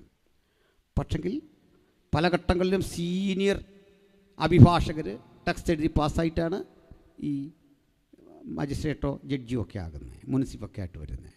ധാരാളം കേസുകൾ വാദിച്ചറിഞ്ഞ അനുഭവ സമ്പത്ത്, പ്രഗത്ഭനായ ഒരു അഡ്വക്കറ്റിന് മാത്രമേ, നല്ലൊരു നിയമത്തിന് മാത്രമേ അവിടുന്ന് വിധി പറയാൻ പറ്റൂ. കാരണം ആ വിധി എന്താ?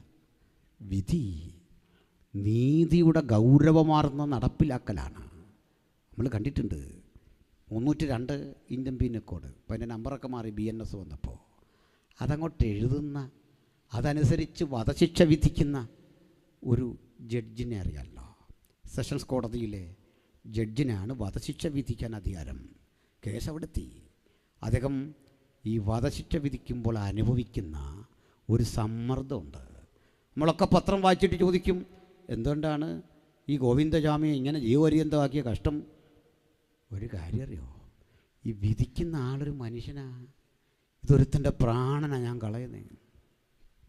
ഈ കുറ്റബോധം മനസ്സിൽ വന്ന് അങ്കുരിച്ചിട്ട് രാത്രി കിടന്നുറങ്ങുമ്പോഴൊക്കെ, അതല്ലെങ്കിൽ ഇയാളെ തൂക്കിലിറ്റുന്ന രാത്രി വിധി പറഞ്ഞ മജിസ്ട്രേറ്റിൻ്റെ ആ ജഡ്ജിൻ്റെ മനസ്സ് നിങ്ങളൊന്ന് വായിച്ചേ. സമ്മർദ്ദമാണ്. ഒരാൾ പറഞ്ഞാൽ മതി, ഭാര്യ എടുത്തൊന്ന് പറഞ്ഞാൽ മതി, ഇന്നവൻ്റെ വിധിയാണ്. എന്നാലും ഒരു മനുഷ്യനല്ലേ, നിങ്ങൾക്ക് 100% ഉറപ്പുണ്ടോ അവനായി ചെയ്തതെന്ന്? ഈ ഒറ്റ വാക്ക് മതി, മനസ്സ് വല്ലാതാകും. അതുകൊണ്ടേ ഇത് എഴുതുന്ന മനുഷ്യൻ എന്ത് ചെയ്യുന്നറിയണ്ടേ? ഈ പേന വിധി എഴുതിക്കഴിഞ്ഞ് അവിടെ വെച്ച് കുത്തി ഒടിക്കും. ഇനി ഇതുകൊണ്ടൊരു വിധി എഴുത്തില്ല. അതവിടുത്തെ ഒരു കീഴ്വഴക്കമാണ്. അങ്ങനെയാണ്. ഹൈക്കോടതി, സെഷൻസിന് മീതെ ഹൈക്കോടതിയുണ്ട്, അതിൻ്റെ മീതെ സുപ്രീം കോർട്ടുണ്ട്. ഇവിടെ വരെ വധശിക്ഷ വിധിക്കുന്നവൻ്റെ ആ മാനസികാവസ്ഥ പറഞ്ഞ് ചുരുക്കി പറഞ്ഞാൽ, ചിലർ വധശിക്ഷ അർഹിക്കുന്നു, അതൊരു സത്യമാണ്. ഹിറ്റ്ലറെ പോലൊരാളെ പിടിച്ചാൽ, അത്രയും ക്രൂരത കാട്ടിയ മനുഷ്യനെ പിടിച്ചാൽ വധശിക്ഷ കൊടുത്തേ പറ്റൂ, അത് മറ്റൊരു സത്യമാണ്. അപ്പോൾ ഇതിന് വേണ്ടതെന്താ?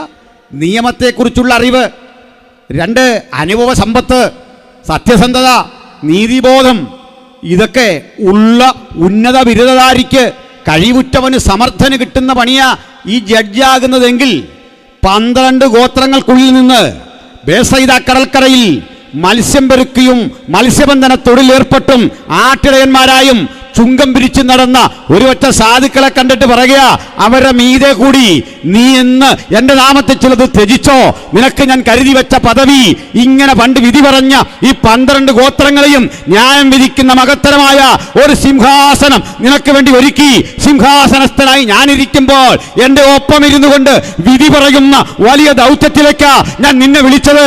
അതുകൊണ്ട് 100 മടങ്ങ് ഇവിടെ കിട്ടിയ പ്രതിഫലമല്ല, സ്വർഗീയമായ ആ പ്രതിഫലത്തിന്റെ നിത്യതയുടെ അവകാശം ഒന്ന് ബോധ്യപ്പെടുത്തിക്കൊണ്ട് യേശു തന്റെ ഉള്ളിലിരിപ്പ് പ്രകടമാക്കാൻ ഒരു ദുർബല ശിഷ്യന്റെ വാക്കിനെ ആധാരമായി എടുത്തെങ്കിൽ, ഇന്ന് രാത്രി തമ്പുരാനോട് സംസാരിക്കാൻ കിട്ടുന്ന ഒരവസരവും കളയണ്ട. ചില ചോദ്യങ്ങളുടെ ഉത്തരം നമുക്ക് വെളിപ്പെട്ടു വരും. അത് ദുർബലമെന്ന് ലോകം പറയാം, അറിവുകേടെന്ന് ലോകം പറയാം. പക്ഷെ മറഞ്ഞിരിക്കുന്ന മാർമിക സത്യങ്ങളുടെ ചില പൊരുളായിരിക്കും നിങ്ങൾ ചോദിക്കുമ്പോൾ കിട്ടുന്നതെങ്കിൽ, പ്രാർത്ഥനയുടെ ആ മുഴങ്കാലിരിക്കുന്ന ഘട്ടത്തിൽ തമ്പുരാനോട് ചോദിക്കുന്ന ചോദ്യത്തിന് കൃത്യതയാർന്ന ഒരു ഉത്തരം അവന്റെ പക്കലുണ്ട്. ആ ഉത്തരം കാലത്തെ അതിജീവിക്കുന്നതാ, അത് നിത്യതയോളം നമ്മെ വഴി നടത്തുന്നതാ. മഹത്തരമായ ആ ഉത്തരം അങ്ങോട്ട് കൊടുത്തു. തദനന്തരം നമ്മൾ കണ്ടതെന്താ? പിന്നെയും ആ നിത്യതയെക്കുറിച്ച് തന്നെ കർത്താവ് വർണ്ണിക്കുക. മനോഹരമായ നിത്യത. പക്ഷെ മനുഷ്യൻ ഇന്ന് നിത്യത ആ ഒരു ബോധ്യത്തിലേക്ക് പോകാതെ ഈ 100 മടങ്ങ് കിട്ടുന്ന ഒരു ലോകം കൊണ്ട് ചുരുങ്ങുക. നമ്മളെ എന്തേ ആ നിത്യത ആവേശഭരിതമാക്കുന്നില്ല? നമുക്ക് ആ നിത്യതയെക്കുറിച്ചുള്ള ചിന്തയാകണം ക്രിസ്തീയ ജീവിതത്തിൽ പിടിച്ചു നിൽക്കാൻ നമ്മെ പ്രേരിപ്പിക്കുന്ന ഘടകം. അതായിരിക്കണം നമ്മുടെ കരുത്ത്, അതായിരിക്കണം നമ്മുടെ ബലം. പക്ഷെ കാലികമായ സുവിശേഷ ഘോഷണങ്ങളിലൊക്കെ ഇഹലോകവും ഇവിടെ കിട്ടുന്ന 100 മടങ്ങും അതിൽ മാത്രമായി ചിന്തകൾ ഒതുക്കുമ്പോൾ അക്ഷരാർത്ഥത്തിൽ നമ്മളൊരു ഭൗതികവാദികളാകുക, ഭൗതിക ലോകത്തിൻ്റെ മാത്രം വക്താക്കളാകുക. പരിണിത ഫലമായി മക്കൾക്ക് നമ്മൾ വെച്ചു കൊടുക്കുന്ന ചിന്ത, വെട്ടിപ്പിടിക്കാനുള്ള ലോകത്തിൻ്റെ വ്യഗ്രതകളിൽ എനിക്ക് അവരെ ഒന്ന് പരിശീലിപ്പിച്ചെടുക്കണം. അല്ലല്ലോ, 1-ാം സ്ഥാനം വരാനിരിക്കുന്ന ആ ലോകത്തിന് കൊടുക്കണം, വരാനിരിക്കുന്ന ആ രാജ്യത്തെക്കുറിച്ച് പറയണം. അവിടെയാണ് നമ്മുടെ നീതി, അവിടെയാണ് നമ്മുടെ പദവി. അതിൻ്റെ അർത്ഥം ഇഹലോക ജീവിതം നമ്മെ നിരാശഭരിതരാക്കുമെന്നല്ല, നമ്മുടെ മനസ്സ് ഇതൊന്ന് ത്യജിക്കാൻ കാണിക്കുന്ന ആ മനസ്സ്. അതും പക്ഷേ ഉൾക്കൊണ്ട പത്രോസ് അതിലേക്ക് സമർപ്പണം ചെയ്യുന്നൊരു മനുഷ്യനാകുന്ന കാഴ്ച പിന്നെ നമ്മൾ കണ്ടു. അദ്ദേഹത്തിൻ്റെ പിന്മാറ്റം മാറ്റിവെക്കാം, കാരണം അതൊരു പ്രവചന നിവൃത്തിയൊക്കെയാണ്. അതിനെ മാറ്റിവെക്കാം, ഗൗരവമായിട്ട് കൊടുക്കാം. കാരണം അദ്ദേഹം ചാടിക്കയറി പറഞ്ഞ ചിലതരം സമർപ്പണങ്ങളിലെ അപക്വമായ ചില തീരുമാനങ്ങൾ കർത്താവ് പറഞ്ഞു നീ തള്ളിപ്പറയും. അത് നിറവേറി, അതിനെ മാറ്റിവെക്കാം. മറുവശത്തൊരു കാര്യം, ഈ പത്രോസ് അല്പം കഴിഞ്ഞ് അതിൽ ഗൗരവതരമായി ചിന്തിക്കേണ്ട ഒരു കാര്യമുണ്ട്.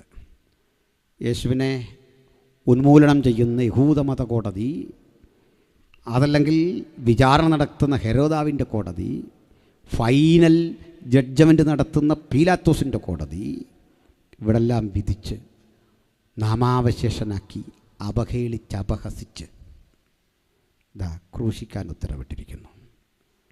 ഇപ്പോൾ ഒരാളെ നിയമം പറയുന്ന ശിക്ഷയെ കൊടുക്കാൻ പാടുള്ളൂ. അങ്ങനെയാണ്. അതുകൊണ്ടാണ് ചില കുറ്റവാളികളെ പിടിച്ചിട്ട് പോലീസ് എന്തിനാണ് അവരെ ഇങ്ങനെ ഒരു വലയത്തിനുള്ളിലാക്കി കൊണ്ടുവന്നേ? നമ്മൾ കയറി കയ്യേറ്റം ചെയ്താൽ കളിയങ്ങ് മാറും. നിയമമില്ല, അതടുത്ത ക്രിമിനൽ ഒഫൻസാണ്. മാത്രമല്ല, ഈ അറസ്റ്റ് ചെയ്തുകൊണ്ട് പോകുന്ന മനുഷ്യൻ പ്രതിയായിട്ടില്ല, കുറ്റവാളിയായിട്ടില്ല. കാരണം പോലീസ് പറഞ്ഞാൽ കുറ്റവാളിയാവില്ല, ചാനലുകാർ പറഞ്ഞാൽ കുറ്റവാളിയാവില്ല, പത്രം എഴുതിയാൽ കുറ്റവാളിയാവില്ല. കോർട്ട് വിധിക്കും വരെ ആൾ സംശയത്തിൻ്റെ നിഴലിൽ അവന് പറയാനുള്ളതും കോർട്ട് കേൾക്കും. ഇത് ഇവൻ തന്നെയാണെന്ന് ഉറപ്പുവരുത്തണം. അങ്ങനെ സംശയത്തിൻ്റെ ആനുകൂല്യം അവന് കൊടുക്കണമെന്നാണ് ഉറപ്പിക്കാനാവുന്നില്ലെങ്കിൽ. അതുകൊണ്ടാണ് ചില പ്രതികൾ രക്ഷപ്പെടുന്നത്. ഒരു കത്തിയിൽ പറ്റിപ്പിടിച്ചിരിക്കുന്ന ആ കൈപ്പടമുണ്ടല്ലോ, അത് ഈ നിർദ്ദിഷ്ട ആളിൻ്റെ അല്ല, മാറിപ്പോയെങ്കിൽ ആൾ രക്ഷപ്പെടും. അവൻ വാദിക്കുന്നു, ഇതുവരെ വന്ന റിപ്പോർട്ട് അനുസരിച്ച് ആ കൈപ്പടം എൻ്റെ അല്ല. വക്കീൽ വാദിക്കുമ്പോൾ രണ്ടും ഒത്തുവരുന്നില്ലെങ്കിൽ സംശയത്തിൻ്റെ ആനുകൂല്യം ഇവനാ, രക്ഷപ്പെടും, ആളിനെ വെറുതെ വിടും. ഇതാ രാജ്യ നിയമം. അതുകൊണ്ട് അവനെ നമ്മൾ കല്ലെറിയാൻ പാടില്ല, അവഹേളിക്കാൻ പാടില്ല. പക്ഷേ യേശുവിൻ്റെ കാര്യത്തിൽ അതല്ല. ഒരു കുറ്റവും ചെയ്യാത്തവനെ, പാപമറിയാത്തവനെ ആക്ഷേപിച്ച് തലയിൽ മുൾക്കിരീടം വച്ച് ഒരങ്കി ധരിപ്പിച്ച് മ്ലേച്ഛമായ വാക്കുകൾ കൊണ്ട് പരിഹസിച്ചു കൊണ്ടുവരിക. ഈ പരിഹാസ ശരങ്ങൾ ഏറ്റുവാങ്ങി ഈ അങ്കി ധരിച്ച് തെരുവീതിയിലൂടെ പോകുന്ന ആൾ ആരാണ് നിങ്ങൾക്കറിയണ്ടേ? മിനിറ്റുകൾക്കപ്പുറത്തെ ഒരു ശക്തിപ്രകടനം നടക്കുന്ന ഘട്ടത്തിൽ ഒരു കഴുതയുടെ പുറത്തേറി അവിടുന്ന് വരുമ്പോൾ വഴിയോരത്ത് തങ്ങളുടെ പരവതാനികളും തുണികളുമൊക്കെ വിരിച്ചിട്ട് ആ ഒലിമരത്തിൻ്റെ ചില്ലകൾ കയ്യിലെന്തിക്കൊണ്ടേ ആളുകൾ ആഹ്ലാദാരവത്തോടെ എതിരേറ്റവനിതാ മണിക്കൂറുകളുടെ വ്യത്യാസത്തിൽ ജയാളിയായി പണ്ട് നടന്ന വഴിയിലൂടെ ക്രൂശും ചുമന്നുകൊണ്ട് വരുമ്പോൾ അവകാശനായി പീഡിപ്പിക്കപ്പെട്ട് ഇങ്ങനെ പോകുമ്പോൾ പണ്ട് യേശു പറഞ്ഞു, ഒരുവൻ എന്നെ അനുഗമിപ്പാൻ ഇച്ഛിച്ചാൽ തൻ്റെ ക്രൂശെടുത്തുകൊണ്ട് എന്നെ അനുഗമിക്കണമെന്ന് പറയുമ്പോൾ ഈ രാത്രി വചനം കേൾക്കുന്നവരെ നമുക്കും വച്ചിട്ടുണ്ട് ഒരു കുരിശ് എന്ന യാഥാർത്ഥ്യം തിരിച്ചറിഞ്ഞ് യേശുവിനെ അനുഗമിക്കാൻ മനസ്സ് കാട്ടുമ്പോഴാണ് നമ്മുടെ ധൈര്യം വർദ്ധിക്കുന്നത്. ആളുകൾക്ക് ഇന്നേ ഈ കുരിശെടുക്കാൻ മനസ്സില്ല. എനിക്ക് പ്രകീർത്തനങ്ങൾ വേണം, പ്രശംസ വേണം, എനിക്ക് സ്വീകരിക്കപ്പെടണം, എനിക്ക് ഉയർച്ച വേണം, എനിക്ക് പദവികൾ വേണം. എന്നാൽ നമുക്ക് പറയാം, അങ്ങയുടെ ക്രൂശ് എടുക്കുന്നതാണ് ഞങ്ങളുടെ ജീവിതത്തിൻ്റെ സന്തോഷം. ആ ക്രൂശ് എടുക്കാനുള്ള ധൈര്യമാണ് ക്രിസ്തീയത ഇന്ന് ആവശ്യപ്പെടുന്നതെങ്കിൽ അവരിലൂടെയാണ് വരാനിരിക്കുന്ന ഒരു കാലഘട്ടത്തിൻ്റെ ഉണർവിൻ്റെ നിർവൃതി ദൈവം ഒതുക്കി വെച്ചിരിക്കുന്നത്. ആ ക്രൂശാകണം പ്രസംഗിക്കുന്നവൻ്റെ, പാടുന്നവൻ്റെ, ആരാധിക്കുന്നവൻ്റെ പ്രശംസ കഴിക്കുന്ന ഭക്ഷണത്തിൻ്റെ അല്ല, ലഭിക്കുന്ന പ്രതിഫലത്തിൻ്റെ അല്ല, പ്രതിമാസ ശമ്പളത്തിൻ്റെ കരുത്തല്ല. ആ ക്രൂശ് ചുമന്ന മഹിമയായിരിക്കണം ഭക്തനെ മുന്നോട്ട് വിടുന്ന ആ പ്രചോദനത്തിൽ അധിഷ്ഠിതമായ ഒരു ജഗത്തിൻ ജീവിതം നയിക്കാൻ ദൈവം നമ്മെ സഹായിക്കട്ടെ എന്ന് ഞാൻ പ്രാർത്ഥിക്കുന്നു. പ്രിയരെ, ഇവിടെ ഒരു കാഴ്ച കാണാം. ഞാൻ ചില പ്രശ്നങ്ങളിൽ ഊന്നി പറയുന്നൊരു ഭാഗം, വിശേഷിച്ച് ഒന്നാമത്തെ രാത്രിയാണെങ്കിൽ ഈ പരിഹസിക്കുന്ന യേശൻ വരേണ്ടതായിരുന്നു. അവനപ്പോഴും സാക്ഷ്യം പറഞ്ഞ് നടക്കുക, പോസ്റ്ററൊക്കെ അടിച്ച് എങ്ങാണ്ടെല്ലാം പോയേക്കുക യേശുവിനെ സാക്ഷിക്കാൻ. ക്രൂശിക്കുമ്പോൾ അടുത്തില്ല. അവനെപ്പോഴും ഇത് ബിസിനസ്സാക്കി കളഞ്ഞ് പറഞ്ഞു അവൻ സെലിബ്രിറ്റി ആയിക്കഴിഞ്ഞ് ആ വഴി പോവാണ്. ചോദിച്ചാൽ പറയും, എനിക്ക് ക്രൂശ് മരണത്തിൻ്റെ ഒന്ന് വരണമെന്നുണ്ടായിരുന്നു, പക്ഷേ അടൂർ മീറ്റിംഗ് ആയിരുന്നു, അവർ കാത്തിരിക്കും. മനസ്സില്ലാഞ്ഞിട്ടല്ല, പോയി അവൻ ആ വഴി പോയി. ഇവിടെ കുഷ്ഠരോഗിയുണ്ടല്ലോ, വേണ്ട കാവർന്ന ഭൂമിയിൽ എത്ര ആയിരക്കണക്കിന് മനുഷ്യർ, ഒരാളെങ്കിലും ഈ പരിസരത്തുണ്ടോ ഒരു നല്ല വാക്ക് പറയാൻ? ഒരാളുമില്ല. 70 ശിഷ്യന്മാരുണ്ടല്ലോ, ആരുണ്ടോ അവിടെ? അതിൽ തിരഞ്ഞെടുത്ത 12 പേരില്ലേ? യൂദ പോട്ടെ, ഒരു പാവം മനുഷ്യനുണ്ടേ, യോഹന്നാൻ, ഒരു കൊച്ചുകുട്ടിയാണ്, പാവം, ധൈര്യം കൊണ്ടൊന്നും വന്നല്ല. അവനെ ഒരു സങ്കടമോ ഒരു വൈകാരികത. അവൻ നോക്കുമ്പോൾ അവനോ ചാരിയിരുന്ന നെഞ്ചിനാ ഈ അടിയെല്ലാം കൂടെ അടിക്കുന്നത്. അടുത്ത കാലത്ത് വളരെ വൈകാരികതയുടെ ഒരു അനുഭവം എനിക്കുണ്ടായി. എൻ്റെ ഒരു സ്നേഹിതൻ പെട്ടെന്ന് മരിച്ചുപോയി. എൻ്റെ വൈഫിനൊക്കെ അറിയാം, ഒത്തിരി സ്നേഹിക്കുന്നൊരു മനുഷ്യൻ, ഒരു സ്കൂൾ മാഷായിരുന്നു, കഷ്ടതയിലൊക്കെ ഒപ്പം തന്ന മനുഷ്യൻ. ആൾ മരിച്ചു. ഞാൻ തന്നെ അടക്കണം. അവിടെ ചെന്ന് ഈ കയ്യിലെ കാലിലൊക്കെ കെട്ടഴിക്കുന്ന ഒരു ചടങ്ങുണ്ടല്ലോ, ഞാനറിയാതെ ഈ കെട്ടഴിക്കാൻ അങ്ങ് തയ്യാറായി. അപ്പോൾ ആ കയ്യിലെ കെട്ടഴിക്കുമ്പോൾ എനിക്കൊത്തിരി നന്മ ചെയ്തൊരു മനുഷ്യൻ്റെ കൈ നിർജീവമായിട്ട് ഇങ്ങനെ ഇരിക്കുന്നു. അത് വല്ലാതെ വേദനിപ്പിച്ചു. ഞാനന്ന് പിറ്റേന്ന് യോഗത്തിന് പോകാൻ പറ്റാത്തൊരവസ്ഥയിലെത്തി. ചിലതരം ഓർമ്മകൾ നമ്മളെ അങ്ങനെ കൊണ്ടെത്തിക്കും. ചില അപ്പച്ചന്മാർ മരിക്കുമ്പോൾ 100 വയസ്സ് 90 വയസ്സുള്ള ആൾ മരിക്കുമ്പോൾ ഫോട്ടോ വരുമ്പോൾ കുട്ടികൾ സെഞ്ചുറി അടിച്ചു എന്നൊക്കെ പറഞ്ഞ് പരിഹസിക്കും.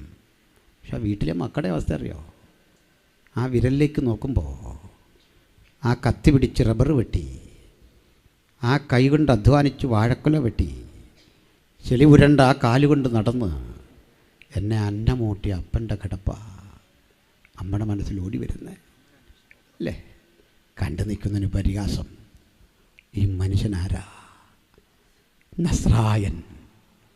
ചങ്ക് വിളരുന്ന അടിയിട്ട് നിൽക്കുമ്പോൾ പലർക്കും വരാൻ വയ്യ.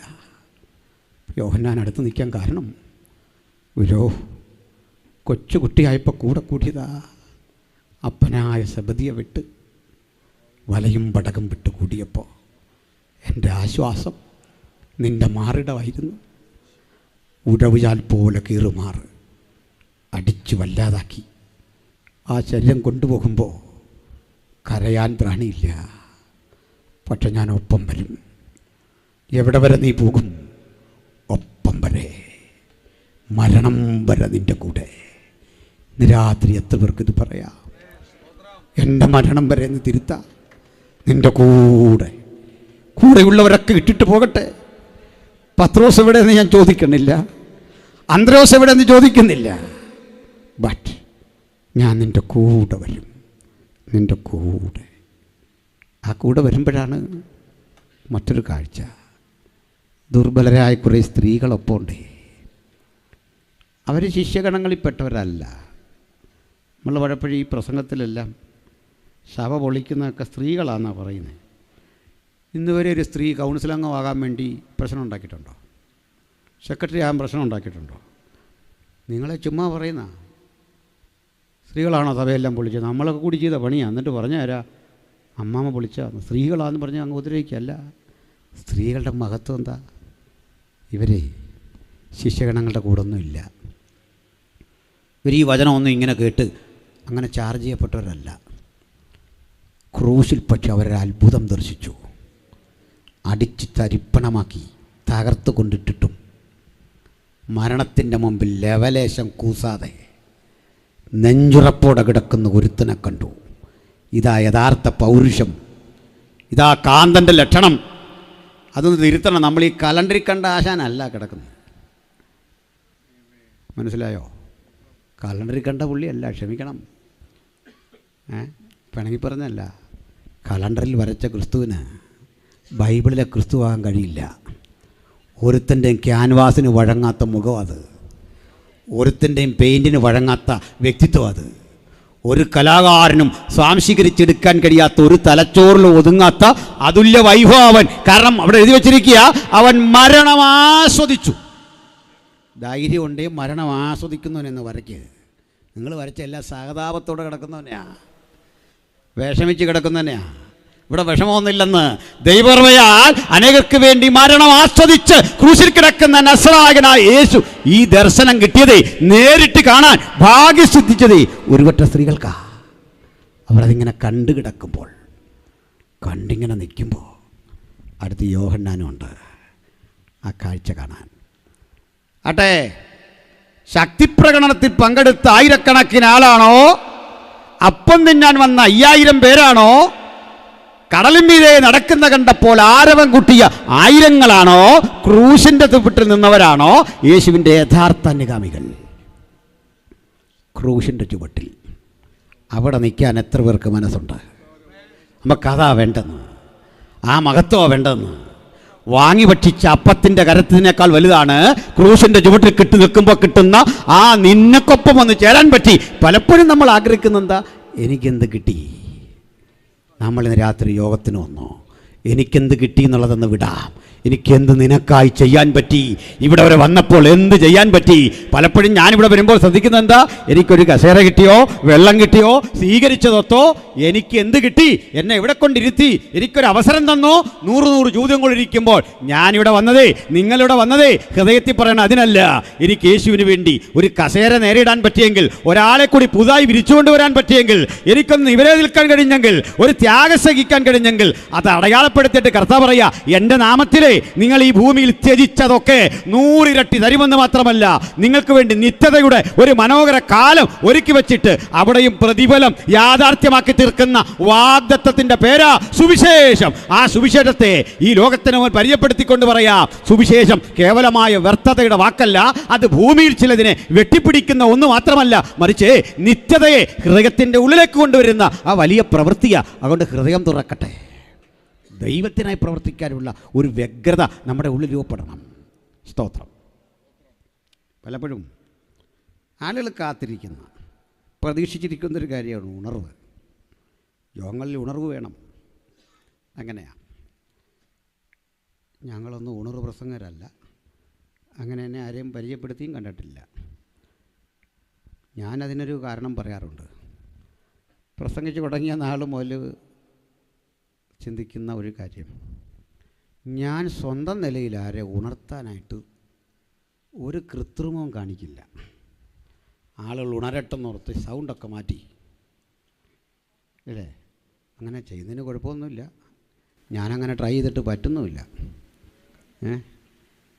തന്നെ ഇരിക്കുമ്പോഴൊക്കെ നമ്മളൊന്ന് പരിശീലിച്ച് നോക്കിയിട്ട് പറ്റുന്നുമില്ല. കാരണം ചിലർ ഈ സൗണ്ടൊക്കെ ഒന്ന് മാറ്റി ഹല്ലേലൂയ ഇങ്ങനെയൊക്കെ ഒരു സൗണ്ടൊക്കെ വെച്ച്, ഇതെന്തിനാ അങ്ങനെ അന്നേരം വെക്കുന്നത് എനിക്കിതുവരെ പിടികിട്ടിട്ടില്ല.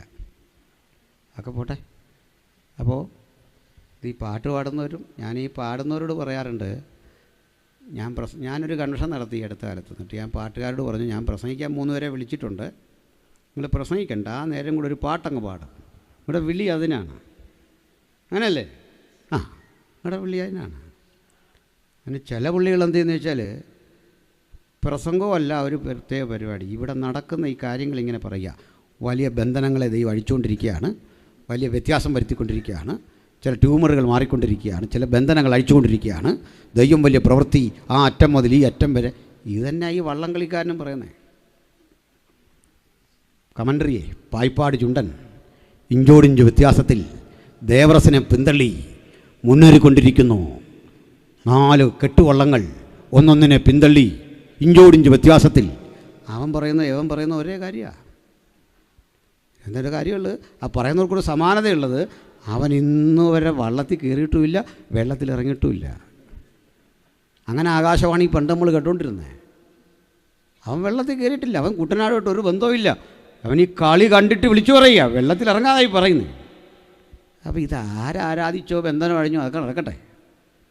നമുക്ക് വേറൊരു പണിയുണ്ട്. എല്ലാവരും ഉണരണം. നമ്മളെല്ലാം ഉണർന്നേ പറ്റൂ.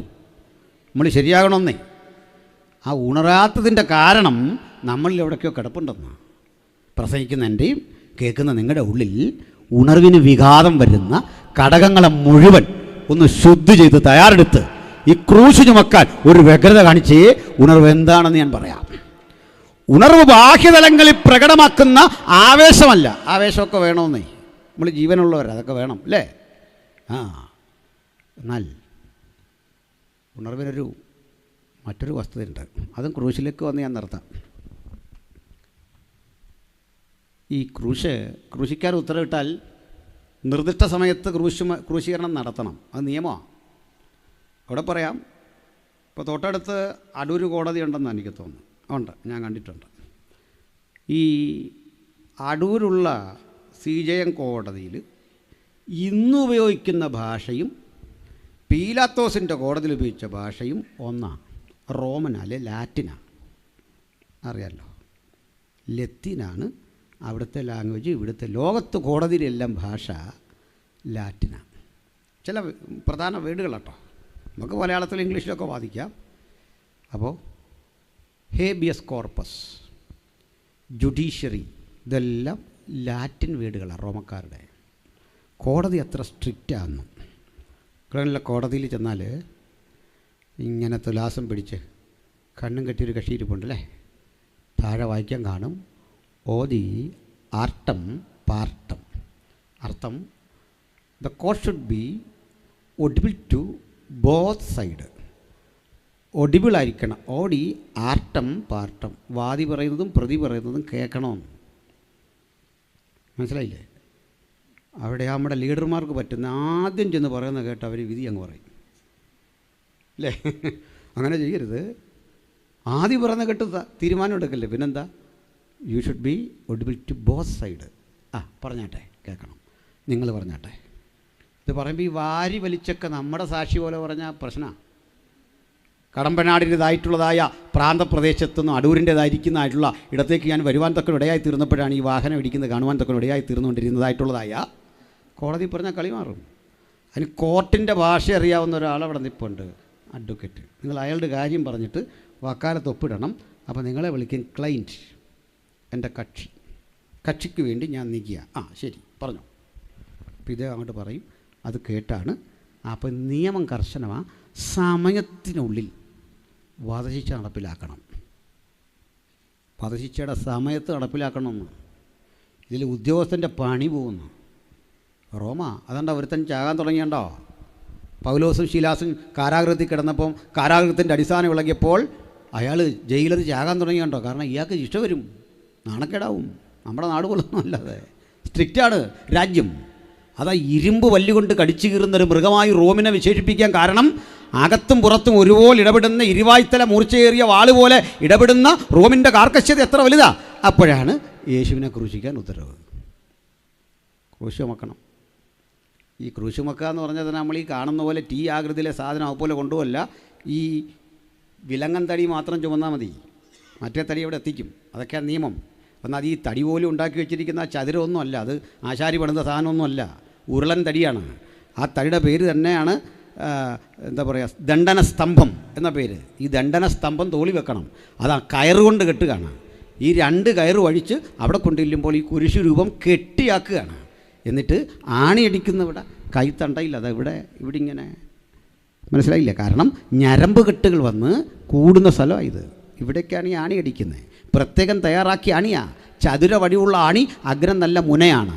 വെറുതെ അടിക്കല്ല. 3 ആരാച്ചാർമാർ ഇങ്ങനെ ആണി കയ്യിൽ പിടിച്ചുകൊണ്ട് കുറ്റപത്രം വായിച്ചു കേൾപ്പിച്ചാൽ ഉടൻ റോമാ ഗവൺമെൻറ്റിന് കീജൈ വിളിച്ചും എന്നിട്ട് ഇതങ്ങോട്ട് കുത്തി ഇറക്കുകയാണ്. ആദ്യം കുത്തി ഇറക്കിയ അനന്തരം പരമാവധി ചോരയും പൊടിഞ്ഞു, ശരീരത്തിൽ നിന്ന് രക്തം മുഴുവൻ വാർന്നു എന്ന് ഏകദേശം ഉറപ്പായാൽ 3 ആളുകൾ സിഗ്നൽ കൊടുത്തിട്ട് ഈ ആണി ഒന്ന് തിരിക്കും. ചതുര വടിവ തിരിഞ്ഞു കഴിഞ്ഞാൽ പിന്നെ ചോര വരില്ല, സ്തംഭിച്ചു പോവും. ഞരമ്പ് കെട്ടുകൾ സ്തംഭിച്ച് ശുദ്ധരക്തവും അശുദ്ധരക്തമൊക്കെ വേർതിരിക്കുന്ന നമ്മുടെ ഹാർട്ടിൻ്റെ പണിയെല്ലാം സ്തംഭിക്കും, ഇങ്ങനെ കിടക്കും. പക്ഷെ ഒരു പ്രശ്നം, ചിലപ്പോൾ മരണം കിട്ടൂല, അബോധാവസ്ഥയിലാകും, കോമാ സ്റ്റേജിൽ. 7 ദിവസം വരെ ഇങ്ങനെ ക്രൂശി കിടന്നവൻ്റെ ചരിത്രം ക്രിസ്തുവല്ല, സ്ട്രാബോ എഴുതുന്നുണ്ട്. എത്ര മാരക മരണമാണ്. അങ്ങോട്ട് കൊണ്ടുപോകുക കർത്താവിനെ. സമയത്ത് ഇത് ചെയ്തില്ലേ പണി കിട്ടും.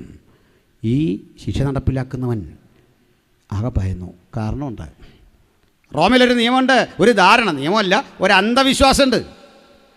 ഇങ്ങനെ ശിക്ഷിക്കാൻ കോടതി ഉത്തരവിട്ട് കഴിഞ്ഞാൽ പിന്നെ ആരും ഈ ക്രൂശി തൊടത്തില്ല. തൊട്ടാൽ നമ്മുടെ കുടുംബത്തേക്ക് ശാപം വരുമെന്ന. ഇങ്ങനെ നമ്മുടെ വീട്ടിൽ ഒരു മരണം നടക്കും. നമ്മൾ അറിയാതെ പോലും തൊട്ടാൽ ശാപം. നിങ്ങൾ ആലോചിച്ചാൽ കൊണ്ട് ഈ ക്രൂശും ചുമന്ന് യേശു വരുമ്പോൾ ആളുകൾ ഇങ്ങനെ മാറുക, അറച്ചറച്ച് മാറുക. എന്നാൽ പോകാതിരിക്കേണ്ടേ അതുമില്ല. മാറി മാറി മാറി മാറി നിൽക്കുക, അങ്ങോട്ടും ഇങ്ങോട്ടും മാറുക. ഇങ്ങനെ ഇങ്ങോട്ട് വരുമ്പോൾ വേച്ച് വിറച്ച് വീഴുന്ന കർത്താവിനെ കണ്ട് ഒരു സൈനികന് മനസ്സിലായി സമയത്ത് ഇല്ല. ആർക്കെങ്കിലും സഹായിക്കാമോ? സാർ പറ്റുകയില്ല, ഞങ്ങളുടെ വീട്ടിൽ ഇതിൻ്റെ ശാപം വന്ന് കയറണ്ട. മാറി മാറിപ്പോയപ്പോൾ വയലിൽ പണിയെടുത്ത കുറേന്യക്കാരൻ ശിമോൻ അതിൽ വരുന്നു. അവനോട് പറഞ്ഞു വാ. അപ്പോൾ അവൻ ആകപ്പാടെ നോക്കി. അവനും അറിയാം ഇത് 2 കുഞ്ഞുങ്ങളുണ്ട്, അലക്സാണ്ടറും രൂപോസും. വിഷമിച്ചു. അവിടെ കിടക്കുന്ന അവനെ വളരെ നിർബന്ധിച്ചെന്നവർ. എടുക്ക്, നിന്നോടാ പറഞ്ഞെടുക്കാൻ. അവൻ എടുക്കേണ്ട കാര്യമില്ല, കാരണം അവൻ അടിമയാണെങ്കിലും ഇവരുടെ അടിമയല്ല, അവൻ്റെ ഒരു മുതലാളിയുണ്ട്, അയാൾ പറഞ്ഞ കേട്ടാൽ മതി. ഇവർ പറഞ്ഞ കേൾക്കണ്ട, എൻ്റെ മുതൽ ഞാൻ പറഞ്ഞ കേട്ടാൽ മതി. അവൻ പറയുന്നുണ്ടേ എനിക്കൊരു യജമാനനുണ്ട്, നിങ്ങൾ നിർബന്ധിക്കാതെ. റോമിൽ അതും തെറ്റാ, നിയമവിരുദ്ധമാണ്. അതിന് റോമിൽ നിയമമുണ്ട് ഒത്തിരി, റോമൻ ലോ വളരെ സ്ട്രിക്റ്റാ. പക്ഷെ അവന് ഒത്തിരി നിർബന്ധിച്ചപ്പോൾ ഈ യേശുവിൻ്റെ മുഖത്തേക്കൊന്ന് നോക്കി.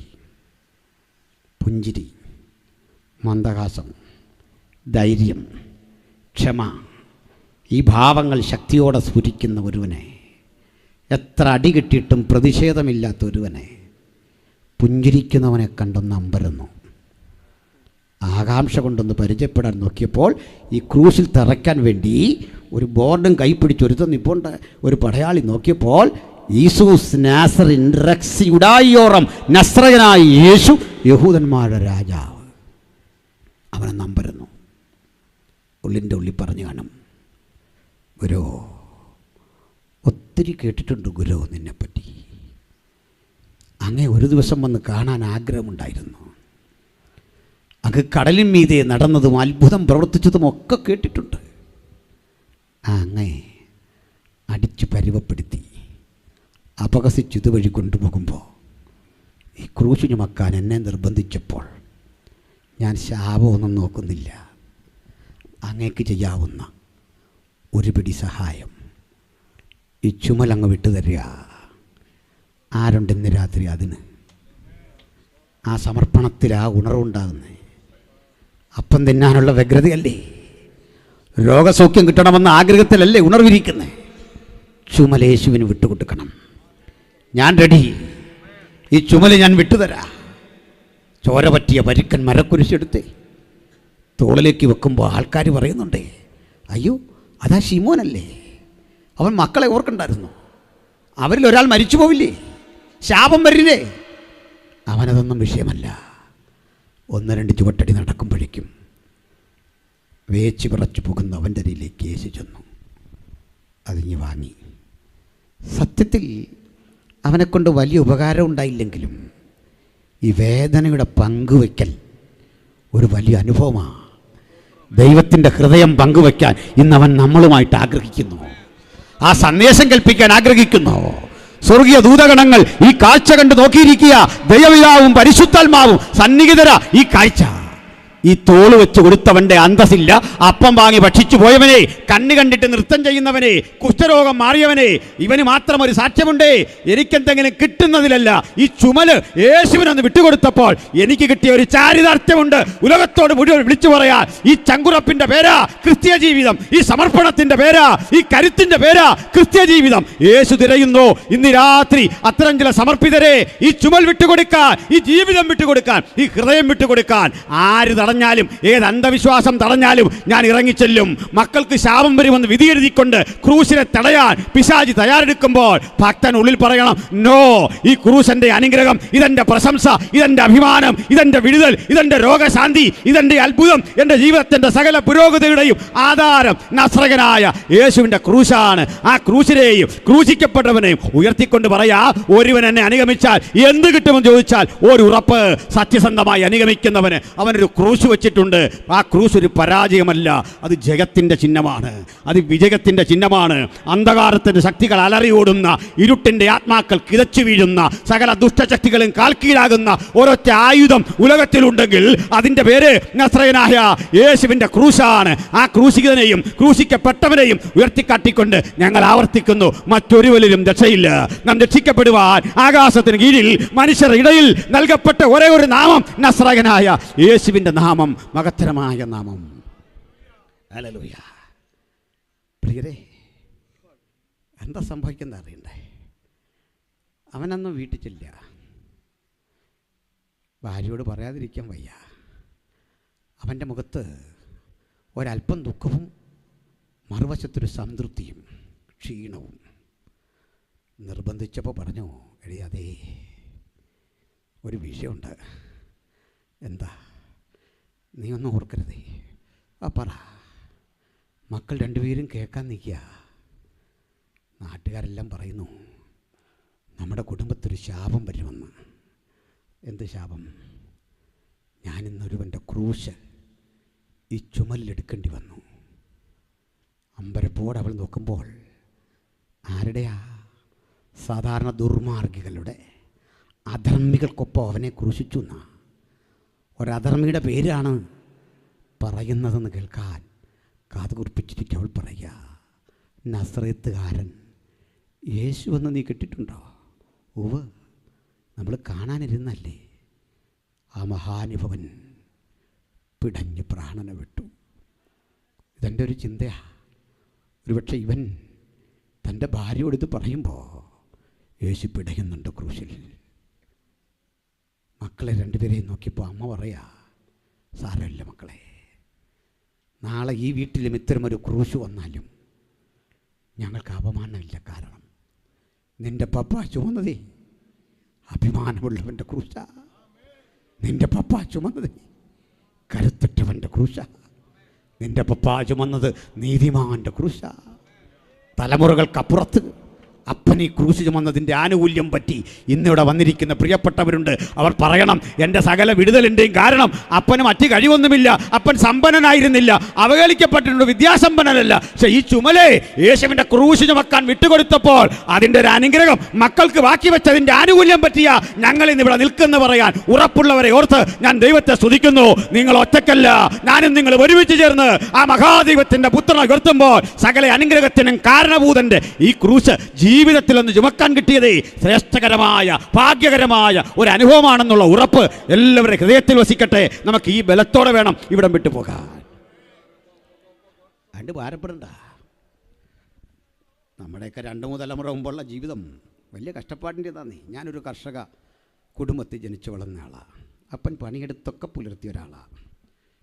ചിലപ്പോഴൊക്കെ എനിക്ക് അത്യാവശ്യം ജോലി ചെയ്യാനൊക്കെ വശമുള്ള ആളാണ്. പണി ചെയ്യാൻ മടിയില്ല, അതിന് സമയം കിട്ടാത്തതുകൊണ്ടാണ്. അപ്പോൾ ചിലപ്പോഴൊക്കെ ആളുകൾ നമ്മളോട് വിരോധിച്ചിട്ട് പറയും, വാർക്കപ്പണിക്ക് പോടുമെന്നൊക്കെ പറഞ്ഞ് കമൻ്റ് ഇടും. അത് മോശം പണിയാണോ? ഇങ്ങനെ പറയാൻ കാരണം നമ്മുടെ ഇന്ത്യക്കൊരു കുഴപ്പമുണ്ട്. ലോകത്ത് ജോലി ചെയ്തവനോട് ബഹുമാനം ഇല്ലാത്ത ഒറ്റ രാജ്യം ഇന്ത്യയായിരുന്നു. ജോലി ചെയ്തവരോട് അല്ലേ? അണ്ടാ നമുക്ക് ഇന്ന് ഈ ജോലി ചെയ്തു എന്ന് പറയാൻ ഒരു മടിയാണ്. അപ്പൻ ജോലി ചെയ്തു എന്ന് പറയാൻ മടിയല്ലോ ഉണ്ടോ? ഒരു മടിയില്ല. അത് ഞാൻ ചിലപ്പോൾ ഒരല്പം കുറ്റം വിധിക്കുന്ന വിധത്തിൽ ഒരു കാര്യം പറയാം, പെണങ്ങല്ലേ. ഞാൻ നിങ്ങളുടെ വീട്ടിൽ വന്നാൽ നിങ്ങൾ എന്നെ ഒരു ഫോട്ടോ എടുത്തിട്ട് കാണിക്കും, ഇതാണ് പപ്പ അല്ലേ, മൊബൈലിൽ കാണാം. ഞാൻ നോക്കുമ്പോൾ സുന്ദരനായൊരു പപ്പ, ഞാനും ഇതേ നിങ്ങളെ കാണിക്കും. സുമുഖനായൊരു പപ്പ, ഉടുപ്പൊക്കെ ഇട്ട്, ചിലപ്പോൾ പട്ടാളത്തിലാണ് വേഷമൊക്കെ അണിഞ്ഞ്, ഗൾഫിലാണെങ്കിൽ കപ്പൽ, പഴയ കാലമല്ലേ, കപ്പലിൻ്റെ മുമ്പിൽ നിൽക്കുന്നു. യഥാർത്ഥ പപ്പ അങ്ങനെയല്ല. ഈ ജോലി കഴിഞ്ഞ് വന്ന് ഇളംതിണ്ണയ്ക്ക് മധുരം ചേർക്കാതെ ഒരു ചായ കുടിച്ചു, ഷർട്ടിടാതെ, അതിൽ വാഴക്കറ പുരണ്ട ഉടുപ്പോടെ നമ്മെ പുലർത്താൻ നടന്നൊരു പപ്പായെ എത്ര പേര് ജീവിതത്തിൽ ഇങ്ങനെ ഫ്രെയിം ചെയ്ത് വെച്ചിട്ടുണ്ട്. പലതും നമുക്ക് ചെയ്തു തരണമെന്നുണ്ട്, ശേഷിയില്ല.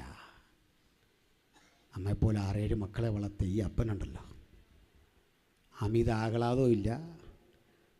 അപ്പ അങ്ങനെ ഉറങ്ങിക്കാണുന്നത് പോലും നിങ്ങൾ കണ്ടിട്ടില്ല. സ്നേഹത്തിലൊരു വാക്കും പറഞ്ഞിട്ടില്ല. അന്ന് അപ്പയോട് വലിയ വിണക്കം തോന്നിയല്ലേ? കാലമേറെ കഴിഞ്ഞിട്ട് ഇപ്പം മനസ്സിലാകുന്നു അപ്പൻ്റെ വില എന്താണെന്നറിയണ്ടേ. അപ്പ നമുക്ക് തന്ന ഏറ്റവും വലിയ ദാനം, അതേത് സഭയാകട്ടെ. പണ്ട് എല്ലാ സഭയിലും ഉണർവുണ്ടായിരുന്നേ, പിന്നെ എല്ലാ ദൈവമക്കളുണ്ടായിരുന്നേ. പപ്പയും മമ്മിയും അമ്മയൊക്കെ തന്ന ഏറ്റവും വലിയ സമ്പത്തി അവർ പറഞ്ഞ, അവർ പഠിച്ച, മനസ്സിലാക്കിയ യേശു നല്ലവനായിരുന്നു. ഈ തഴമ്പിൻ്റെ ബലത്തിലാണ് ഞാനിവിടെ നിൽക്കുന്നത്, നിങ്ങളിവിടെ നിൽക്കുന്നത്. വേറെ ഒന്നുമില്ലാന്നേ. ഇവനിതെല്ലാം പറഞ്ഞു. പക്ഷെ ഞാൻ നിർത്തുക. കാലമേറെ കഴിഞ്ഞപ്പോൾ ഇയാളുടെ മക്കൾ ആരായി എന്നാണ് നിങ്ങളുടെ വിചാരം? നമ്മൾ രൂഫോസ് എന്നൊരാളെ കാണുന്നുണ്ട്. രൂഫോസ് ഇവൻ്റെ ഒരു മോന. അലക്സാണ്ടറെക്കുറിച്ച് പ്രത്യേകിച്ച് അങ്ങനെ പറയാനില്ല. രൂഫോസ് ആരായി എന്നറിയണ്ടേ? ചരിത്രപ്രസിദ്ധമായ എഫസോസ് സഭയുടെ പരമാധ്യക്ഷനായി എന്ന ചരിത്രം. മനസ്സിലായോ? അവനെ നോക്കി പൗലോസ് പറയാ, കർത്താവിൽ പ്രസിദ്ധനായ രൂഫോസിനും എൻ്റെ അമ്മയായ അവൻ്റെ അമ്മയ്ക്കും വന്ദനം പറവി.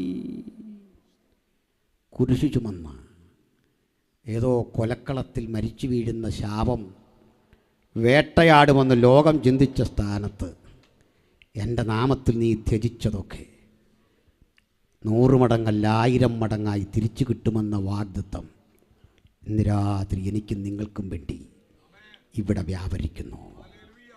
അതുകൊണ്ട് യേശുവിനെ അനുധാവനം ചെയ്യാം. ഈ ക്രൂശിനെ ചുമക്കാം. ക്രൂശിൻ്റെ ധീര പടയാളികളായി ക്രിസ്തു യേശുവിന് വേണ്ടി സേവനം ചെയ്യാൻ നമുക്കൊത്തൊരുമിച്ച് ജാഗ്രതപ്പെടണം. എല്ലാ കണ്ണുകളടച്ചട്ടെ, ഹൃദയങ്ങളെ ഏകാഗ്രമാക്കട്ടെ, തമ്പുരാൻ്റെ മുമ്പിൽ പ്രാർത്ഥിച്ചട്ടെ. എനിക്ക് ഈ ക്രൂശ് ചുമക്കണം.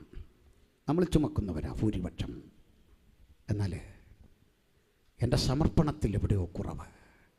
ക്രൂശിന് കട്ടികൂടുന്നിടത്തൊക്കെ അസഹനീയമെന്ന് തോന്നുന്നൊരു ഉൾവിളി എനിക്ക് തിരുത്തണം, എനിക്കൊന്ന് മാറണം. വേദനയുടെ കാഠിന്യത്തിലൊക്കെ നമ്മൾ ക്രൂശ് താത്തു വെക്കാൻ ഒരുമ്പിടുമ്പോൾ പാടില്ല. അതിൻ്റെ അനുഗ്രഹമാണ്, അതിൻ്റെ ജീവിതത്തിൻ്റെ ഗതിവിഗതികളെ മാറ്റുന്നതാണ്. അതുകൊണ്ട് ക്രൂശ് ചുമന്ന് ചുമന്ന് ചുമന്ന് കുഞ്ഞാട് പോകുന്നിടത്തൊക്കെ എനിക്കവനെ അനുഗമിക്കണം. ഇങ്ങനെ സമർപ്പണം ചെയ്ത ഒരാളെങ്കിലും അകത്തോ പുറത്തോ ഇന്ന് രാത്രി ഉണ്ടെങ്കിൽ നിങ്ങൾക്ക് വേണ്ടി പ്രാർത്ഥിക്കാൻ പോകുകയാണ്. ഈ പരിസ്ഥിതി പരിഗണിച്ച് എനിക്കെല്ലാവരെയും കാണാൻ സാധിക്കില്ല. പക്ഷേ യേശുവിനെ അങ്ങനെ അനുഗമിക്കാൻ, ഒരു പുനഃസമർപ്പണം ചെയ്യാൻ ആർക്ക് മനസ്സുണ്ട് അവർക്ക് മാത്രം കരമുയർത്താം. ഞങ്ങൾ നിങ്ങൾക്കായി പ്രാർത്ഥിക്കും. ചില കരമുയർത്തുന്നു, ചില സഹോദരങ്ങൾ കരമുയർത്തുന്നു. വചനം അങ്ങനെ ഹൃദയാന്തർഭാഗത്ത് തൊട്ടെങ്കിൽ കരമുയർത്തിയാട്ടെ ഞങ്ങളൊരു വാക്കിൽ പ്രാർത്ഥിക്കും. ആ കരമുയർത്തിയതോർത്ത് ദൈവത്തിന് സ്തോത്രം. പുനഃസമർപ്പണത്തിൻ്റെ ഭാഗമായും കരമുയർത്താം.